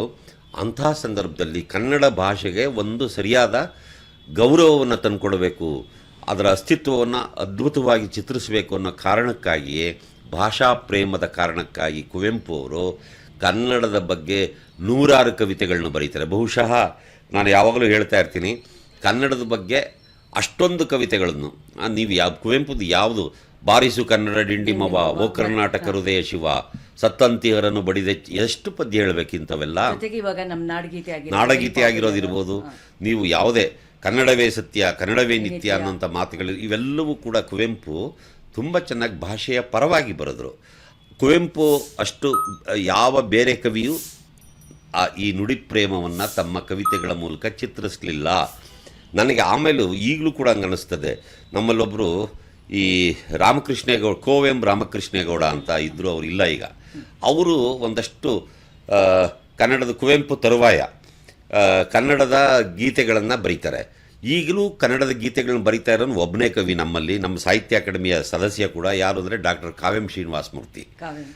ಈಗಲೂ ಬರೀತಾ ಇದ್ದಾರೆ ಅವರು. ಅಂದರೆ ಈ 3 ಜನ, ಕುವೆಂಪು ತರುವಾಯ, ರಾಮಕೃಷ್ಣೇಗೌಡ ಮತ್ತು ಶ್ರೀನಿವಾಸ ಮೂರ್ತಿ, ಇವರು ಕನ್ನಡದ ಬಗ್ಗೆ ಬರೆದಷ್ಟು, ಈಗ ನಾನು ಕೇಳಿದ್ರೆ ನಾನು 1-2 ಪದ್ಯ ಬರೆದಿದ್ದೀನಿ ಕನ್ನಡದ ಬಗ್ಗೆ. ನೀವು ಇನ್ನು ಯಾವುದೇ ಕವಿಯನ್ನು ತಗೊಂಡ್ರೂ ಕೂಡ ಅಷ್ಟೇನು ಕನ್ನಡದ ಬಗ್ಗೆನೇ ಪ್ರೀತಿ ಇಟ್ಕೊಂಡು ಕನ್ನಡದ ಅಸ್ಮಿತೆಯನ್ನು ಚಿತ್ರಿಸುವ ಹಾಗೆ ಕವಿತೆಗಳನ್ನು ನಮ್ಮಲ್ಲಿ ಕಡಿಮೆ. ಆದರೆ ಕುವೆಂಪು ಮಾತ್ರ ತುಂಬ, ಅದು ಆ ಕಾಲದ ಒತ್ತಡ ಆಗಿತ್ತು ಕುವೆಂಪುಗೆ. ಒಂದ್ಸೆಗೆ ನಾವು ಯೋಚನೆ, ಯಾಕೆ ಕುವೆಂಪು ಹಾಗೆ ಬರೆದ್ರು ಅಂದರೆ, ಆ ಕಾಲದಲ್ಲಿ ಕನ್ನಡವನ್ನು ಹಂಗೆ ಎತ್ತಿಕಟ್ಟಬೇಕಾಗಿತ್ತು, ಕನ್ನಡದ ಶಕ್ತಿಯನ್ನು ತೋರಿಸ್ಬೇಕಾಗಿತ್ತು, ಕನ್ನಡಿಗರನ್ನು ಎಬ್ಬಿರಿಸಿ ಕೂರಿಸ್ಬೇಕಾಗಿತ್ತು. ಎಲ್ಲ ಸತ್ತಂತಿಹರನ್ನು ಬಡಿದೆಚ್ಚರಿಸು, ಸತ್ತವ್ರ ರೀತಿಯಲ್ಲಿ ಮಲಗಿಬಿಟ್ಟಿದ್ರು ಕನ್ನಡಿಗರು, ಅವ್ರನ್ನ ಎಚ್ಚರಗೊಳಿಸಬೇಕಾಗಿತ್ತು. ಕನ್ನಡಿಗರ ಮೇಲೆ ನಾನಾ ರೀತಿಯ ದಾಳಿಗಳು ನಡೀತಾ ಇದ್ದವು. ಸೊ ಇದು ನವೋದಯ ಚಳುವಳಿಯ ಮುಖ್ಯವಾದ ಲಕ್ಷಣಗಳು. ಅವತ್ತು ಬರೆದ ಯಾವುದೇ ಲೇಖಕ, ನಾವು ಕತೆ ಬರೀಲಿ, ಕಾದಂಬರಿ ಬರೀಲಿ, ನಾಟಕ ಬರೀಲಿ, ಕವಿತೆ ಬರೀಲಿ, ಏನು ಬರೆದ್ರು ಈ ಸೂಕ್ಷ್ಮಗಳನ್ನು ಕೇಂದ್ರವಾಗಿ ಇಟ್ಕೊಂಡೇ ಬರೀತಾಯಿದ್ರು. ನೀವು ಮಾಸ್ತಿಯವ್ರ ಕಾದಂಬರಿಗಳನ್ನ ಓದಿ, ಅಥವಾ ಕಾರಂತರನ್ನು ಓದಿ, ಆಮೇಲೆ ಗ್ರಾಮಾಯಣ ರಾವ್ ಬಹದ್ದೂರ್ ಅವ್ರನ್ನ ಓದಿ, ಈ ಥರದವ್ರು ಎಲ್ಲ ಕಾದಂಬರಿಗಳಲ್ಲೂ ಅದೇ. ಇದಾದಮೇಲೆ ಬಂದದ್ದು ಪ್ರಗತಿಶೀಲ. ಅವಾಗ ಅನಾಕರು, ಚದುರಂಗ, ತರಾಸು, ನಿರಂಜನ ಇವರೆಲ್ಲ ಬರವಣಿಗೆ ಮಾಡೋದು ಪ್ರಗತಿಶೀಲ ಸಂದರ್ಭದಲ್ಲಿ. ಪ್ರಗತಿಶೀಲ ಯಾವಾಗ ಶುರುವಾಗುತ್ತೆ ಅಂದರೆ 1945ರಲ್ಲಿ. ಏನು ಆಗ್ತಾನೆ 2ನೇ ಮಹಾಯುದ್ಧ ಮುಗಿದಿರುತ್ತೆ, ನಮಗೆ ಸ್ವಾತಂತ್ರ್ಯ ಬರುವ ಕಾಲ ಸನ್ನಿಹಿತ ಆಗಿರುತ್ತೆ, ಅಥವಾ ಮುಂದಕ್ಕೆ 2 ವರ್ಷಕ್ಕೆ ಬಂದೇ ಬರುತ್ತೆ. ಆ ಟೈಮ್ನಲ್ಲಿ ಇವರು ಬರೆಯೋಕ್ಕೆ ಶುರು ಮಾಡ್ತಾರೆ. ಇವರು ಏನು ಹೇಳಿದ್ರು ಅಂತಂದರೆ, ಪ್ರಗತಿಶೀಲರು, ನವ್ಯರು, ಅವ್ರದ್ದು ನಿಸರ್ಗ, ದೇಶಪ್ರೇಮ ಮತ್ತು ಭಾಷಾ ಪ್ರೇಮ ಹೀಗಿದ್ರೆ, ಇವರು ಅಲ್ಲಲ್ಲ, ಮನುಷ್ಯ ಸಮಾಜಕ್ಕೆ ಭಾಳ ದೊಡ್ಡ ಸಂಕಟಗಳಿದ್ದಾವೆ, ತುಂಬ ಜನ ಅವಮಾನ ಅನುಭವಿಸ್ತಾ ಇದ್ದಾರೆ, ಹಸಿವಿನಿಂದ ಸಾಯ್ತಾ ಇದ್ದಾರೆ, ನೋವಿನಿಂದ ಕುಗ್ಗಿ ಹೋಗಿದ್ದಾರೆ, ಮತ್ತು ಇವ್ರಿಗಿರ್ಬೋದಾದಂಥ ಈ ನೋವುಗಳನ್ನು ಬಗೆಹರಿಸೋದು ಹೇಗೆ, ಇದನ್ನು ನಮ್ಮ ಸಾಹಿತ್ಯದಲ್ಲಿ ತರಬೇಕು ಅಂತೇಳಿ. ಈಗ ನಿರಂಜನರ ಯಾವುದೇ ಕಾದಂಬರಿ ಅಂತ ತಗೊಳ್ಳಿ, ಅದರೊಳಗೆಲ್ಲ ಮೃತ್ಯುಂಜಯ ಥರದ ಕಾದಂಬರಿ ಇರ್ಬೋದು, ಅಥವಾ ಅವ್ರ ಸಣ್ಣ ಕಥೆಗಳು. ನೀವು ಸುಮ್ಮನೆ ಒಂದು ಕೊನೆಯ ಗಿರಾಕಿಂತ ಒಂದು ಸಣ್ಣ ಕಥೆ ಇದೆ, ನಿರಂಜನ ಓದಬೇಕು. ಹೇಗಿದೆ ಅಂತಂದರೆ, ಚದುರಂಗ ಅವರ ಶವದ ಮನೆ ಇರ್ಬೋದು, ಅಥವಾ ಅವ್ರದ್ದು ಯಾವುದೇ ಕಾದಂಬರಿಗಳನ್ನು, ಶಿಕಾರಿ ಇರ್ಬೋದು, ಇಂಥದ್ದನ್ನೆಲ್ಲ ಗಮನಿಸಿ ಗೊತ್ತಾಗುತ್ತೆ. ಈ ಎಲ್ಲ ಕೃತಿಗಳು ಬಸವರಾಜ ಕಟ್ಟಿಮನಿ ಪ್ರಗತಿಶೀಲ ಸಾಹಿತ್ಯ ಚಳುವಳಿಯ ಜೊತೆಯಲ್ಲೇ ಬೆಳೆದವರು, ಅದಕ್ಕೆ ಬೇಕಾದಷ್ಟು ಕಾಂಟ್ರಿಬ್ಯೂಷನ್ನ ಕೊಟ್ಟಂಥವರು ಕಟ್ಟಿಮನಿಯವರು. ಸೊ ಹೀಗೆ ಈ ಥರದ ಹೆಸರುಗಳನ್ನ ತುಂಬ ಹೇಳ್ಬೋದಾಗಿದೆ. ಸೊ ಈ ರೀತಿಯಾಗಿ ಪ್ರಗತಿಶೀಲ ಸಾಹಿತ್ಯ ಅದು ಬಟ್ಟು ಹೆಚ್ಚು ದಿವಸ ಮುಂದುವರಿಯಲ್ಲ. ಆ ಚಳುವಳಿ ಒಂದು ವ್ಯವಸ್ಥಿತ ರೂಪುಗೊಂಡು ಗಟ್ಟಿಯಾಗಿ ಮುಂದುವರಿಯಲ್ಲ. ಅತ್ಲಾಗ ಒಂದು 5 ವರ್ಷದ ತರುವಾಯ ನವ್ಯ ಹುಟ್ಟುಕೊಳ್ಳುತ್ತೆ. ನವ್ಯ ಅಂದ್ರೇನು? ಪ್ರೋಗ್ರೆಸಿವ್. ಅದೇ ರೀತಿಯ ಪ್ರಭಾವವನ್ನು ಮಾಡರ್ನ್ ಪಾಯಿಟ್ಸು, ಇಲಿಯಟ್ ಮುಂತಾದಂಥ ಮಾಡರ್ನ್ ಪಾಯಿಟ್ಸು ಕನ್ನಡದ ಲೇಖಕರ ಮೇಲೆ, ಕವಿಗಳ ಮೇಲೆ ಪ್ರಭಾವ ಬೀರ್ತಾರೆ. ಯಾಕೆಂದರೆ ಅವಾಗಲೂ ಕೂಡ ಹೆಚ್ಚು ಬರೆದವರು ಯಾರು ಅಂದರೆ ಇಂಗ್ಲೀಷ್ ಮೇಸ್ಟರ್ಗಳು. ಇಂಗ್ಲೀಷ್ ಸಾಹಿತ್ಯವನ್ನು ಗಂಭೀರವಾಗಿ ಓದ್ಕೊಂಡಿದ್ದಂಥ ನಮ್ಮ ಗೋಪಾಲಕೃಷ್ಣ ಅಡಿಗರು, ಲಂಕೇಶು, ಅನಂತಮೂರ್ತಿ, ರಾಮಚಂದ್ರ ಶರ್ಮಾ ಇವರೆಲ್ಲರೂ ಕೂಡ ನವ್ಯ ಚಳುವಳಿಯ ಮುಂಚೂಣಿ ಲೇಖಕರಾಗ್ತಾರೆ. ಅದು ಒಂದಷ್ಟು ಕಾಲ. ಆಮೇಲೆ ಕನ್ನಡಕ್ಕೆ ನವ್ಯದ ಕೊಡುಗೆನೂ ಇದೆ. ಸ್ವಲ್ಪ ಅದರ ಈ ಸಾಹಿತ್ಯವನ್ನು ಜನಗಳಿಂದ ದೂರ ಮಾಡಿದ್ರು ಅನ್ನೋ ಆರೋಪವು ಅವ್ರ ಮೇಲೆ ಇದೆ. ಇರಲಿ, ಪರವಾಗಿಲ್ಲ, ಅವೆಲ್ಲ ಏನೇ ಇದ್ದರೂ ಕೂಡ ನಾವು ಅದರ ಬಗ್ಗೆ ಯೋಚಿಸಿಬಿಟ್ಟು ಮಾತಾಡಬೇಕಾಗತ್ತೆ. ಅವ್ರ ಕೊಡುಗೆ ಅಪಾರವಾದ್ದು. ಪೊಯಿಟ್ರಿಯ ಕನ್ಸ್ಟ್ರಕ್ಷನ್ ಇದೆಯಲ್ಲ, ಒಂದು ಕಾವ್ಯದ ಕಟ್ಟುವಿಕೆ ಹೇಗಿರಬೇಕು ಅನ್ನೋದನ್ನ ನಾವು ಗೋಪಾಲಕೃಷ್ಣ ಅಡಿಗರ ಕವಿತೆಗಳನ್ನು ಓದಿಕೊಂಡು ಅರ್ಥ ಮಾಡ್ಕೋಬೋದಾಗಿದೆ. ಈಗ ಈ ಇಂಟ್ರಡಕ್ಷನ್ ಯಾತಕ್ಕೆ ಕೊಟ್ಟಿದ್ದು ಅಂತ ಹೇಳಿದ್ರೆ, ಇವಾಗ ಇವರು ಮುಕುಂದರಾಜ್ ಅವರು ಹೇಳಿದ್ದು ಎಕ್ಸ್ಪ್ಲನೇಷನ್ನು ಕನ್ನಡ ಸಾಹಿತ್ಯ ವಿದ್ಯಾರ್ಥಿಗಳಿಗೆ ತುಂಬ ಚೆನ್ನಾಗಿ ಗೊತ್ತಿದೆ. ಮತ್ತು ಅದೇ ರೀತಿ ಒಂದು ವರ್ಗದ ಜನ ಸಾಹಿತ್ಯನ ಪುಸ್ತಕದ ಮೂಲಕ, ಕುವೆಂಪು, ಕಾರಂತರು ಈ ಥರದ್ದು ಬರವಣಿಗೆ ಮೂಲಕ ಗಂಭೀರವಾಗಿ ತೆಗೆದುಕೊಂಡಿರುವಂತಹ ಒಂದು ವರ್ಗದವರಿಗೆ ಗೊತ್ತಿದೆ. ಆದರೆ ಇವತ್ತಿನ ದಿನ ಸೋಷಿಯಲ್ ಮೀಡಿಯಾ, ಪಾಡ್ಕಾಸ್ಟ್ ಎಷ್ಟು ಪವರ್ಫುಲ್ ಆಗಿದೆ, ಜನಕ್ಕೆ ತಲುಪ್ತಾ ಇದೆ ಅನ್ನೋ ದೃಷ್ಟಿಯಿಂದ ಇವತ್ತಿನ ದಿನ ನಾವು ಈ ಒಂದು ಇಂಟ್ರಡಕ್ಷನ್ನು ಕನ್ನಡ ಸಾಹಿತ್ಯದ ಬಗ್ಗೆ ಬೇಕೇ ಬೇಕಾಗುತ್ತೆ. ಇದು ಒಂದೊಂದು, ಇವಾಗ ಇವ್ರು ಹೇಳಿದ್ರಲ್ಲ, ಪಂಪ, ರನ್ನ, ಕುವೆಂಪು, BM ಶ್ರೀ, ಅದನ್ನು ಒಬ್ಬೊಬ್ಬರ ಕವಿಗಳದು, ಒಬ್ಬೊಬ್ಬ ವ್ಯಕ್ತಿಗಳದು ತಗೋತು ಅಂತ ಹೇಳಿದ್ರೆ 10-15 ಪಾಡ್ಕಾಸ್ಟ್ ಮಾಡಬಹುದು. ಆದರೆ ಇದನ್ನು ಒಂದು ಇಂಟ್ರಡಕ್ಷನ್ನು ಬೇರೆಯವರಿಗೆ, ಕಾಮನ್ ಮ್ಯಾನ್ಗೆ, ಸಾಮಾನ್ಯ ಮನುಷ್ಯ ಜನರಿಗೆ ಯಾವ ರೀತಿ ಓದೋದಕ್ಕೆ ಬರುತ್ತೆ, ಓದೋದ್ರ ಹಿಂದೆ ಒಂದು ಸ್ವಲ್ಪ ಇತಿಹಾಸ, ಸಾಹಿತ್ಯದ ಬಗ್ಗೆ ಗೊತ್ತಿರಲಿ ಅನ್ನೋ ಥರ ಈ ಇಂಟ್ರಡಕ್ಷನ್ ಕೊಟ್ಟಿದ್ದು. ಈಗ ಆವತ್ತಿಂದ ಇವತ್ತಿಗೆ ನಾವು ಬರ್ತಾ ಇದ್ದೀವಿ. ಯಾಕೆಂದರೆ ಬಹಳ ಮುಖ್ಯ ಆಗಿರೋದು ಈ ಕಾಂಟೆಕ್ಸ್ಟಲ್ಲಿ ಟೆಕ್ನಾಲಜಿ ಇದೆ. ಭಾಷೆನ ನಾವು ಯಾವ ರೀತಿ ನೋಡಬೇಕು ಅಂತ ವಿಶ್ವಸಂಸ್ಥೆ ಡಿಫೈನ್ ಮಾಡಿದೆ. ಭಾಷೆ ಮತ್ತು ಅಭಿವೃದ್ಧಿ ಅನ್ನೋದನ್ನು ಕೂಡ ಇವತ್ತಿನ ದಿನ ನಾವು ನೋಡ್ತಾ ಇದ್ದೀವಿ. ಆವತ್ತು ಪಂಪನ ಕಾಲದಲ್ಲಿ ದಲಿತ ಅಥವಾ ಜಾತಿ ಸಂಘರ್ಷ ಹೇಗಿತ್ತೋ ಇವತ್ತಿಗೂ ಹಾಗೇ ಇದೆ. ಈ ಎಲ್ಲ ಕಾಂಟೆಕ್ಸ್ಟಲ್ಲಿ ಈಗ ನಾವು 21st ಸೆಂಚುರಿಗೆ ಬಂದಿದ್ದೀವಿ. ಇವತ್ತಿನ ಜನಜೀವನದ ಹಿನ್ನೆಲೆಯಲ್ಲಿ ನಿಮ್ಮ ಅಭಿಪ್ರಾಯ, ನಿಮ್ಮ ವಿಶ್ಲೇಷಣೆ? ಕಾಲದ ಒತ್ತಡದ ಕಾರಣಕ್ಕಾಗಿಯೇ ಅವರು ತಮ್ಮ ಸಹಜವಾದ ಪ್ರಾಯದ ಅನುಭವಗಳನ್ನು ಮೀರಿ, ಈಗ ಒಂದು 20-25 ವರ್ಷದ ಹುಡುಗ, 30 ವರ್ಷದ ಹುಡುಗಿ ಏನು ಬರಿಬೇಕಾಗಿತ್ತು? ಅವ್ರ ಪ್ರಾಯದ ಇದ್ರ ತಕ್ಕಾಗಿ ಪ್ರೇಮ, ಪ್ರೀತಿ, ಪ್ರಣಯ ಹೀಗೆ ಬರಿಬೇಕು. ಆದರೆ ಅವು ಯಾವ ಬರಿತಾ ಇಲ್ವೇ? ಅವರೆಲ್ಲ ಏನು ಬರಿತಾ ಇದ್ದಾರೆ ಈಗ ಅಂತಂದರೆ, ಈ ದೇಶದ ಸಂಕಷ್ಟದ ಬಗ್ಗೆ, ಮತ್ತೆ ಈ ಜಾತಿವಾದ, ಮತ್ತೆ ಈ ಕೋಮುವಾದ, ಸಂವಿಧಾನಕ್ಕೆ ಬಂದಿರುವ ಆತಂಕ, ಜನರ ನಡುವೆ ಸೃಷ್ಟಿಯಾಗ್ತಾ ಇರುವ ಈ ಕಂದಕಗಳು, ಈ ಸಮಾಜ ಮತ್ತೆ ಹೇಗೆ ಅಧೋಗತಿಗೆ ಹೋಗ್ತಾ ಇದೆ. ಈಗ ನಾವು ಈ ಸ್ವಾತಂತ್ರ್ಯ ಬಂದು 75 ವರ್ಷದ ತರುವಾಯ ಯಾವ ಪ್ರಗತಿಯನ್ನು ಹೊಂದಿದ್ದೀವೋ ಇದ್ದಿದ್ರಲ್ಲಿ ಹೊಂದಿದ್ದೀವಿ, ಯಾರೂ ಇಲ್ಲ ಅಂತ ಅಲ್ಲಗಳಕ್ಕೆ ಸಾಧ್ಯ ಇಲ್ಲ. ಈ ಪ್ರಗತಿ ಇರೋಲ್ಲ. ಯಾವ ರೀತಿಯಾಗಿ ಇವತ್ತು ಎಲ್ಲ ಜಾತಿ, ಮತ, ಧರ್ಮ ಸಂಕುಲಗಳಿಗೆ ಸೇರಿದವರು, ಅವನು ಬಡವನೋ ಶ್ರೀಮಂತೋ ಅಥವಾ ಅವನು ಗಂಡಸೋ ಹೆಂಗಸೋ, ಯಾವುದೇ ಭಿನ್ನ ಭೇದ, ಎಲ್ಲರಿಗೂ ಶಿಕ್ಷಣ ಸಿಗ್ತಾ ಇದೆ. ಎಲ್ಲರೂ ಅವ್ರದ್ದೇ ಆದ ಕಾಲಗಳ ಮೇಲೆ ನಿಲ್ತಾ ಇದ್ದಾರೆ. ಸ್ವತಂತ್ರವಾಗಿ ಬದುಕೋದನ್ನ ಅಭ್ಯಾಸ ಮಾಡ್ಕೊಳ್ತಾ ಇದ್ದಾರೆ. ಈ ಥರದ ಒಂದು ವಿವೇಕ ಇದೆಯಲ್ಲ, ಹಿಂದೆ ಯಾವತ್ತೂ ಈ ಇಂಡಿಯಾ ದೇಶದಲ್ಲಿ ಇರಲಿಲ್ಲ. ಆದರೆ ಈ ಹೊಸ ವಿವೇಕ ಯಾವಾಗ ಬಂತೋ ಯಾರಿಗೋ ಹೊಟ್ಟೆ ಉರಿ ಬಂದಿದೆ. ಇಲ್ಲಿ ಚಪ್ಪಲಿ ಒಲಿಯನೊಬ್ಬ ಮಗ ಇವತ್ತು IAS ಅಧಿಕಾರಿ ಆಗ್ತಾ ಇದ್ದಾನೆ. ಇನ್ಯಾವುದೋ ಒಬ್ಬ ಹೆಣ್ಣು ಮಗಳು ಪ್ರೈಮ್ ಮಿನಿಸ್ಟರ್ ಆಗ್ತಾಳೆ, ರಾಷ್ಟ್ರಪತಿ ಕೂಡ ಆಗಿರೋದನ್ನ ನಾವು ನೋಡ್ತಾ ಇದ್ದೀವಿ. ಇನ್ಯಾರೋ ಒಬ್ಬ ಸಾಮಾನ್ಯ ಒಬ್ಬ ಮಂಡ್ಯ ತರ ಊರ್ನವರು ಅಮೆರಿಕಾದಲ್ಲಿ ಡಿಸೈನ್ ಮಾಡ್ತಾ ಇದ್ದಾರೆ. ನೋಡಿ, ಈ ತರ ಎಲ್ಲೆಲ್ಲೋ ಹೋಗಿದ್ದಾರೆ. ಭಾರತದ ಪ್ರತಿಭೆಗಳು ಸಿಕ್ಕಾಪಟ್ಟೆ ವಿಕಾಸಗೊಂಡು ಇಡೀ ಜಗತ್ತನ್ನು ಇವತ್ತು ಆವರಿಸ್ಕೊಂಡಿದ್ದಾರೆ. ಇದಕ್ಕೆ ಕಾರಣ ಏನು? ಇದಕ್ಕೆ ಕಾರಣ ನಮ್ಮ ದೇಶಕ್ಕೆ ಬಂದ ಪ್ರಜಾಪ್ರಭುತ್ವ. ನಮ್ಮ ದೇಶಕ್ಕೆ ಪ್ರಜಾಪ್ರಭುತ್ವದ ಕಾರಣದಿಂದಾಗಿ ಒದಗಿದ ಬಾಬಾ ಸಾಹೇಬರ ಸಂವಿಧಾನ ಮತ್ತು ಆ ಸಂವಿಧಾನ ನಮಗೆ ಸೃಷ್ಟಿಸಿಕೊಟ್ಟ ಅವಕಾಶಗಳು. ಶಿಕ್ಷಣ ಪಡೆಯೋಕ್ಕೆ ಅವಕಾಶ ಸಿಗ್ತಾ? ಒಂದು ಕಾಲದಲ್ಲಿ ಇಲ್ಲಿತ್ತು, ಮಹಿಳೆ ಇರ್ಬೋದೋ ಹಂಗಿತ್ತಾ? ಮಹಿಳೆ ಹೆಂಗಿರಬೇಕು ಅಂತ ನಮ್ಮ ದೇಶದ ಕಾನೂನುಗಳು ಹೇಳ್ತಾ ಇದ್ದೋ? ಬಾಲ್ಯದಲ್ಲಿ ಅಪ್ಪ ಹೇಳ್ದಂಗೆ ಕೇಳ್ಕೊಂಡಿರ್ಬೇಕು, ಮಗ ಪ್ರಾಯಕ್ಕೆ ಬಂದಾಗ ಗಂಡನ ಕಂಟ್ರೋಲ್ನಲ್ಲಿರಬೇಕು, ವಯಸ್ಸಾದ ಮೇಲೆ ಮಗನ ನಿಯಂತ್ರಣದಲ್ಲಿರಬೇಕು. ಅಂದರೆ ಒಬ್ಬ ಹೆಂಗಸು ಸದಾಕಾಲವು ಹುಟ್ಟಿನಿಂದ ಸಾಯುವವರೆಗೆ ಯಾವುದಾದರೂ ಒಬ್ಬ ಗಂಡಸಿನ ನಿಯಂತ್ರಣದಲ್ಲಿ ಇರಬೇಕು ಅನ್ನೋದು ಈ ದೇಶದ ಕಾನೂನು. ಇವತ್ತೇನಾಗಿದೆ? ಇವತ್ತು ಹೆಣ್ಮಕ್ಳು ಸ್ವತಂತ್ರವಾಗಿ ಯೋಚನೆ ಮಾಡ್ತಾ ಇದ್ದಾರಾ? ತಮ್ಮ ಬದುಕನ್ನು ತಾವೇ ನಿರ್ಧರಿಸ್ತಾ ಇದ್ದಾರಾ? ಆಮೇಲೆ ತಮಗೆ ಅವ್ರಿಗೆ ಬೇಕಾಗುವ ಎಲ್ಲ ಅವಕಾಶಗಳನ್ನು ಅವರು ಸಿಗ್ತಾ ಇದೆ, ಪಡ್ಕೊಳ್ತಾ ಇದ್ದಾರೆ, ಮತ್ತು ಅವರು ಅದು ಹಕ್ಕು ಅಂತ ಕೂಡ ಅದನ್ನು ನಾವು ಹಕ್ಕು ಅಂತ ಮಾತಾಡ್ತಾ ಚಲಾಯಿಸಿ ಇದ್ದೀವಿ. ಅದರ ಮೂಲಕ ಒಂದು ಸಂತೋಷದ ಬದುಕನ್ನು ಕಟ್ಕೊಳ್ತಾ ಇದ್ದಾರೆ. ಸೊ ಇವತ್ತು ನಮ್ಮ ಹೆಣ್ಮಕ್ಳ ಸಾಧನೆ ಭಾಳ ದೊಡ್ಡದು. ಆ ರೀತಿಯಾಗಿ ಎಲ್ಲ ಜಾತಿಯವರು, ಶೂದ್ರರು, ದಲಿತರು, ಇವರೆಲ್ಲ ಜಾತಿಯವರು ಇವತ್ತು ಪ್ರಗತಿಯ ಕಡೆಗೆ ಹೋಗ್ತಾ ಇದ್ದಾರೆ. ಇದನ್ನು ಯಾರಿಗೋ ಸಹಿಸೋಕ್ಕಾಗ್ತಿಲ್ಲ ಅಂತ ಅನಿಸುತ್ತೆ. ಆ ಕಾರಣಕ್ಕಾಗಿ ಅವ್ರು ಏನು ಮಾಡ್ತಾರೆ, ನಾವು ಸಂವಿಧಾನ ಬದಲಾಯಿಸ್ತೀವಿ, ನಾವು ಹಾಗೆ ಮಾಡ್ತೀವಿ, ಮತ್ತು ದೇವಸ್ಥಾನ ಕಟ್ಟಬೇಕು, ಇನ್ನೊಂದು ಮಾಡಬೇಕು, ಈ ರೀತಿಯಾಗಿ ನಮ್ಮ ಸಮಾಜವನ್ನು ಹಿಂದಕ್ಕೆ ಎಳೆಯುವಂಥ ಪ್ರಯತ್ನವನ್ನು ಅವರು ಮಾಡ್ತಾ ಇದ್ದಾರೆ. ಇದಕ್ಕೆ ಉತ್ತರ ಕೊಡಬೇಕಾದವ್ರು ಯಾರು? ನಮ್ಮ ಸಾಮಾನ್ಯ ಜನರಿಗಾಗುತ್ತಾ? ಈ ತರ ವಿಷಯಗಳು ಇವಾಗ ಬರವಣಿಗೆನಲ್ಲಿ ಹೆಚ್ಚು ಬರ್ತಾ ಇದೆ ಅಂತ ನೀವು ಹೇಳ್ತಾ ಇದ್ದೀರಾ. ಓಕೆ, ಇದು ಲೇಖನ ಆಗುತ್ತೋ ಅಥವಾ ಸಾಹಿತ್ಯ ಆಗುತ್ತೋ? ಲೇಖನ ಅಂದ್ರೆ ನಮ್ಮ ಜರ್ನಲಿಸ್ಟಿಕ್ ಆಗುತ್ತೆ, ಸಾಹಿತ್ಯ ಅಂತಂದ್ರೆ ಇವತ್ತಿನ ದೃಷ್ಟಿನಲ್ಲಿ ಯಾವ ತರ? ಈಗ ಸಾಹಿತ್ಯದಲ್ಲಿ ಹಲವಾರು ಪ್ರಕಾರಗಳಿದಾವೆ. ಈಗ ಒಬ್ಬ ವ್ಯಕ್ತಿ ಅವನು ಕವಿತೆ ಬರೆಯೋದ್ರೊಳಗೆ ಬಹಳ ಪ್ರತಿಭಾವಂತ, ಅದರೊಳಗೆ ಅವನು ಭಾಳ ಒಳ್ಳೆ ಇದಿದೆ, ಕಂಟ್ರೋಲ್ ಇದೆ ಅನ್ನೋದಾದ್ರೆ ಅವನು ಕವಿತೆ ಒಳಗೆ ಇದನ್ನೆಲ್ಲ ಹೇಳ್ತಾ ಇರ್ತಾನೆ. ನಾಟಕ ಬರೆಯಕ್ಕೆ ಹೊರಟವನು ನಾಟಕದಲ್ಲಿ ಹೇಳ್ತಾನೆ, ಕತೆ ಬರೆಯಕ್ಕೆ ಹೊರಟವನು ಮುಂಚೆಯಿಂದ ಕೂಡ ಇದೆ. ಈಗಲೂ ಬೇರೆ ಬೇರೆ ರೀತಿಯಲ್ಲಿ ಇದು ಬರ್ತಲೇ ಇದೆ. ಇವತ್ತಿಗೂ ನೀವು ನಾನು ಹೇಳ್ತೀನಿ, 2 ನಾಟಕಕಾರ, 3 ಜನ 4 ಜನದ ಹೇಳ್ಬೋದು ಹೆಸರು. ಒಬ್ಬ ಮಹಾಂತೇಶ್ ನವಲ್ಕಲ್ ಅಂತ, ಅಲ್ಲೆಲ್ಲೋ ರಾಯಚೂರು ಗುಲ್ಬರ್ಗನಲ್ಲೆಲ್ಲೋ ಇದ್ದಾರೆ. ಆತ ಬರೆಯುವ ನಾಟಕಗಳು ನೋಡಿ. ಆತ ನಾನು ಚಂದ್ರಗುಪ್ತನೆಂಬ ಮೌರ್ಯ ಅಂತ ಒಂದು ನಾಟಕ ಎಷ್ಟು ಚೆನ್ನಾಗಿದೆ ಅಂತಂದರೆ ಅದ್ಭುತ.